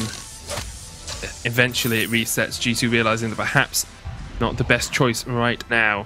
SK are a man down. Atlas being finished now on Keanu as well, so he can try and slow down Cavalifar if he does jump into the fray. There's an infusion on Hundor. Infusions across the board for Cavalifar and Tyrus as well, but they're walking into blind zones. They don't have the scout traps, they just have flares they're chucking out into the darkness that G2 inhabit. G2 now will take the advantage and push forward and clear out some of this vision SK have been able to establish. But SK looking for priority in the lane will push this up and try and force G2 to react to a lane push. Yeah, absolutely. So we'll have to see what they're able to pull out here. Obviously, G2 has the raw damage to take this Kraken down, but with Hegman here, they know what's going on. Cavalifar is rotating down. This could be an opportunity for either team to get an edge. If they can pick a kill off here, they're almost certainly going to get a Kraken. Tyrus has the Journey Boots complete, and this is where Rhyme is going to start to become incredibly aggressive now that he has two offensive items as well as those boots. Cavalifar has taken some damage, but Tyrus now joining up with the team. This could be a huge game-changing fight. Hegman went in, but Hundor was able to pop the active camo just before the stun landed. Now Hegman's getting chased out by Dark Potato. He needs to be a bit careful because if he takes the damage, he's the tank for the team. Tyrus can do a little bit for himself as well. Dark Potato stunned up the block on the blast from active camo used as well as Hundor runs off towards the side. The silence, the root, the kill, and that's one member of G2 down. There's the gauntlet as well from Keanu. The Valkyrie used. Look at the damage from Hundor. He's safe off towards the side because Cavalifar's now dead. Keanu tanking up two members of Tyrus. Hegman jumps in, but he didn't expect the reflex block and the active camo. Tyrus with the Winter Spire cannot get onto Hundor. And Tyrus will just chase Keanu out. The Winter Spires continue to rain down, but I don't think Tyrus is going to be able to get too much more out of this fight. Ends up being a 1-for-1 trade. SK can clear out some of the vision that G2 established around the Kraken. Yeah, they've done a good job doing so. This is a pretty slow-paced game. We've seen some big damage trade. We're 20 minutes in the game with only 3 kills. The gold is a little bit in favor of SK, but not drastically, so definitely could still be anybody's game. Dark Potato now coming back onto the fold, as well as Cavalifar going to be coming back as well. So everybody up, and we'd be looking for another team fight. Journey Boots and a Infusion picked up by Cavalifar, and he really needs to get a Metal Jacket online, though. I mean, somebody needs to get a Metal Jacket online from the side of SK. Hundor is getting closer and closer to his Bonesaw, and someone needs to survive this upfront burst so they can look for the remaining damage they need to find in a fight. So far, the jungle matchup is being put as Rhyme versus Blackfeather, and that's something that definitely can be abused. Rhyme is stronger throughout the early game and mid game. If he manages to last hit over the Blackfeather, that's a lot of opportunities that SK could try to capitalize on to snowball G2 before they get to the late game with Kestrel. Catherine going to be an answer here for SK. Very good into Kestrel, as we've seen numerous times Catherine be picked up to try and counteract what Kestrel's heavy damage is able to provide. You know, if you can get that Storm Guard up and eat a Glimmer Shot or two, all of a sudden you're reflecting a ton of damage back at the Kestrel and her teammates if they are close enough. So SK Gaming, now for their lane, they're going to go with the edges. It has been a while since we've really seen this Idris prominently in the Vainglory 8, but Kvalifar was one of the players that was exceptionally skilled with this hero, especially building at weapon power. Yeah, weapon power Idris is most likely what we're going to be seeing here, unless they decide to go for the double CP to use the range. But weapon power would play a lot better in my opinion. You're playing against two carries that are very squishy with the Kestrel and the CP Blackfeather. You can dive on them with Catherine, with Rhyme, try to get one pick and burst one hero quickly and eliminate them. Very interesting composition from SK we haven't seen in a while, but definitely can work. And for the final pick for G2, you got to assume it's going to be either the Arden or the Grace. I feel like if it's not one of those two, then they would have been putting themselves in a very vulnerable situation. So it still would have been very vulnerable if they were going to go for the Churnwalker with the Idris there. But it is the Arden to come out, that big tank on the front lines. Now, I want to talk about the compositions overall here. G2, it feels like they've got a very strong meta composition. Very meta. Like 3 of the very top picks in each of the roles. But does that necessarily mean they've won the draft? Because SK's draft, even though it's less meta, still feels very strong. Yeah, no, it definitely feels very strong. I don't think G2 won the draft necessarily just because they got meta picks. However, the Arden will help Kestrel and Blackfeather survive against the dive coming out from SK fairly well, especially if he places his gauntlets defensively. Yeah, you got to figure that when the team fights happen, G2 is going to be heavily focusing on that Idris, trying to take him down. And if they focus too heavily on him and he's able to survive, especially using the ultimate and the dashes to get away, all of a sudden Rhyme is going to be built up that entire time and virtually untouched. So the target selection on the side of G2 and knowing if they're going to be able to get the kills or not is going to be very crucial. All right, it's time to get on into this final, and what a final it is. Get onto it and let everyone know what is going down. Hashtag Vainglory 8. It's G2 versus SK. They are fighting for their spot at the World Championship. I cannot wait to kick off this 3rd series, and I'm sure the casters can't either. I cannot wait either, Munch, as you say. Indeed, this will be a series to go down. Contraption has the War Treads, the Echoes, the Atlas Pauldron, the Fountain, and the Crucible. So now with that Echo can get those double gauntlets off in fights. I really want to see those gauntlets come out because he has been so good at hitting those stuns, especially onto Kvalifar. The stun onto Hondo, the jump in. There's the Crucible coming out, blocks the Blast Tremor. Here's the first gauntlet. Look at Kvalifar, he's solo, he's already dead. G2 going to win out this fight. You have to think double gauntlet is in a superb position. Tyro's trying to chase it away, but he's just not doing enough damage. Gets taken out, and G2 with a 2-for-1, delaying the game even more. They've still got 3 turrets to push through. Don't think this is going to be the end, but G2 now able to win fights really late on in this game. Yeah, the Bonesaw on Hundor doing a lot of work, and now it might be G2 just looking to come up here and push in a turret and try to get a little bit more gold into their pockets. They have even the gold up, but if they can get the choke point down, that would set them up for an incredibly strong push.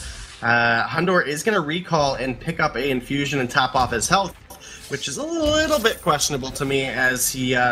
Obviously, we have such long death timers on Tyras and Kvalifar. I think they easily could have taken that choke point and then went ahead and regrouped, but instead, they're going to go ahead, top their health up, going to go for this Kraken, and unless if Hegman can get in here and make a God Steal, then this is going to be one going over to G2, and just like that, the tides have turned. It's an exposed Vein Crystal on the side of G2, but the Kraken only has 3 turrets to go through, and with a 4-item Crystal Blackfeather and a 4-item Kestrel, they should be able to make short work of those objectives. So SK, they have to win the fight here and then base race. Looking for it. That Kraken is pushing in. The SK don't have the best clear on the Kraken. Hegman in that front line has the Blast Tremor. Echo is back up for him as well. Everything's available basically for both teams. All ultimates, all abilities, all items.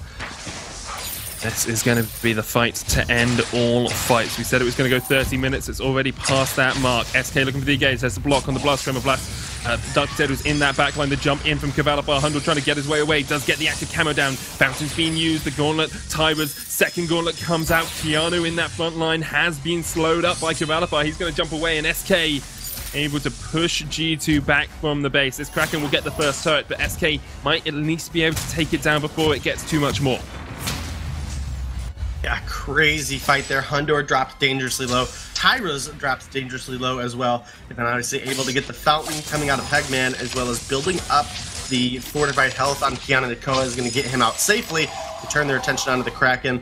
And SK still have a 2-turret lead here. But it's been largely G2 taking the past couple of fights, and it's pretty interesting actually. So to see the Spellfire come out on this Blackfeather, it does. Prime Directive doesn't connect, the Divine Intervention does, and Hundor has been healed up, almost back to full. Cavalifar stunned up with a Great Holy Nova, and he has fallen first. Now Tyrus tries to get onto Hundor, but I'm not sure he's going to have the damage. He's taken out, and G2 are looking for the ace. They should clean up SK here. They get the ace, and they can look towards pushing in these turrets as well, maybe even taking a turret and a Kraken. That looks like what they're going to do.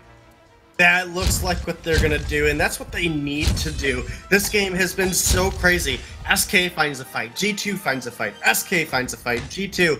At the 16-minute mark, though, that's the one of the worst times that you can lose out on a fight, especially when you get aced, because you have no ability to contest this Kraken that is getting taken by G2. And then obviously we saw Hundor go ahead and march up into the lane, take down that turret. So now G2 preparing themselves for a very heavy push. Dark Potato likely going to get a re-infusion here. He's actually sold off a heavy prism, and I'm not quite sure why yet. I guess we'll have to see when he shops again.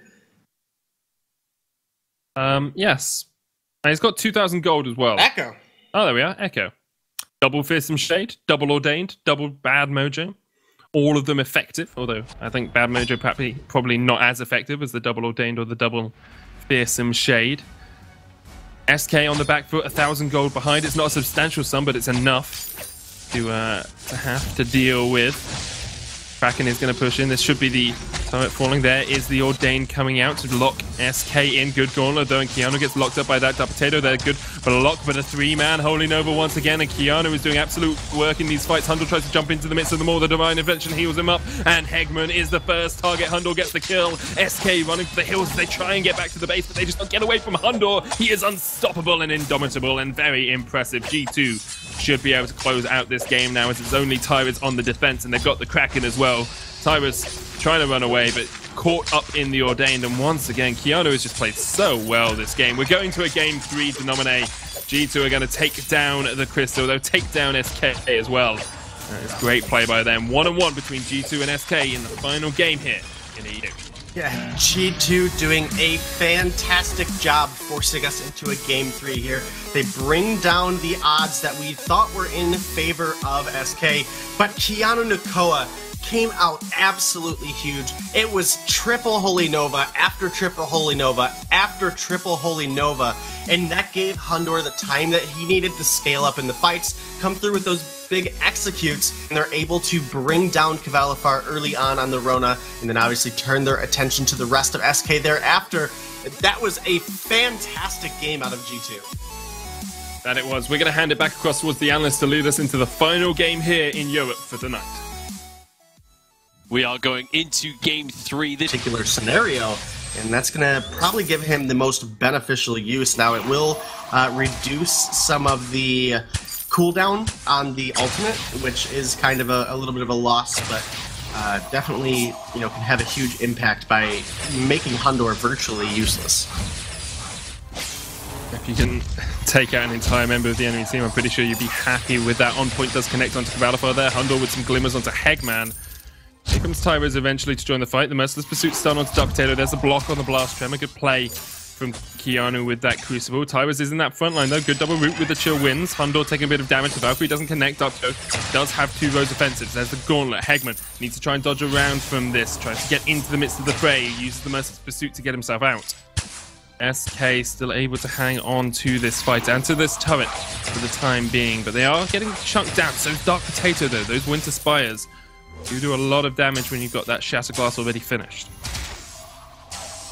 Yeah, absolutely. And Cavalifar looking to get a lot of damage as well. If he's able to get a Chakram through Dark Potato and Hundor, even though he is the weapon power route, he'll be able to burst them down fairly easily, as both of them naturally have low health pools. I mean, yes, the recent health buff is going to help them out, as Cavalifar comes down and gets some ambient gold here with Tyra's. In fact, I think he actually took all 3 of the camps. So Tyra's getting some ambient gold with Cavalifar.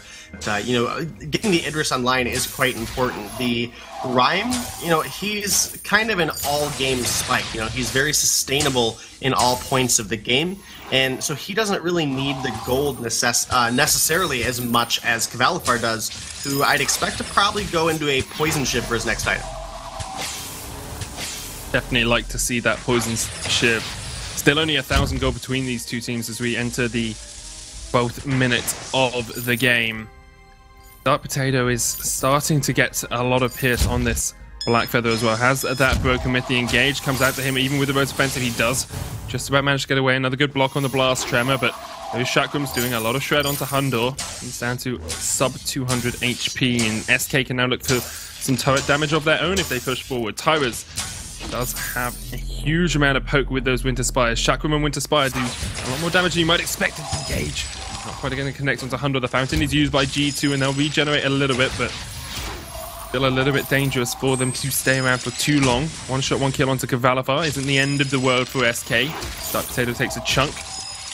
That Hegman will just back away for the time being. Both these teams so apprehensive, so tentative around how they take these engages, both with so much poke as well. Cavalifar jumps forward. Won't be able to get too much down, but Hegman is low. Does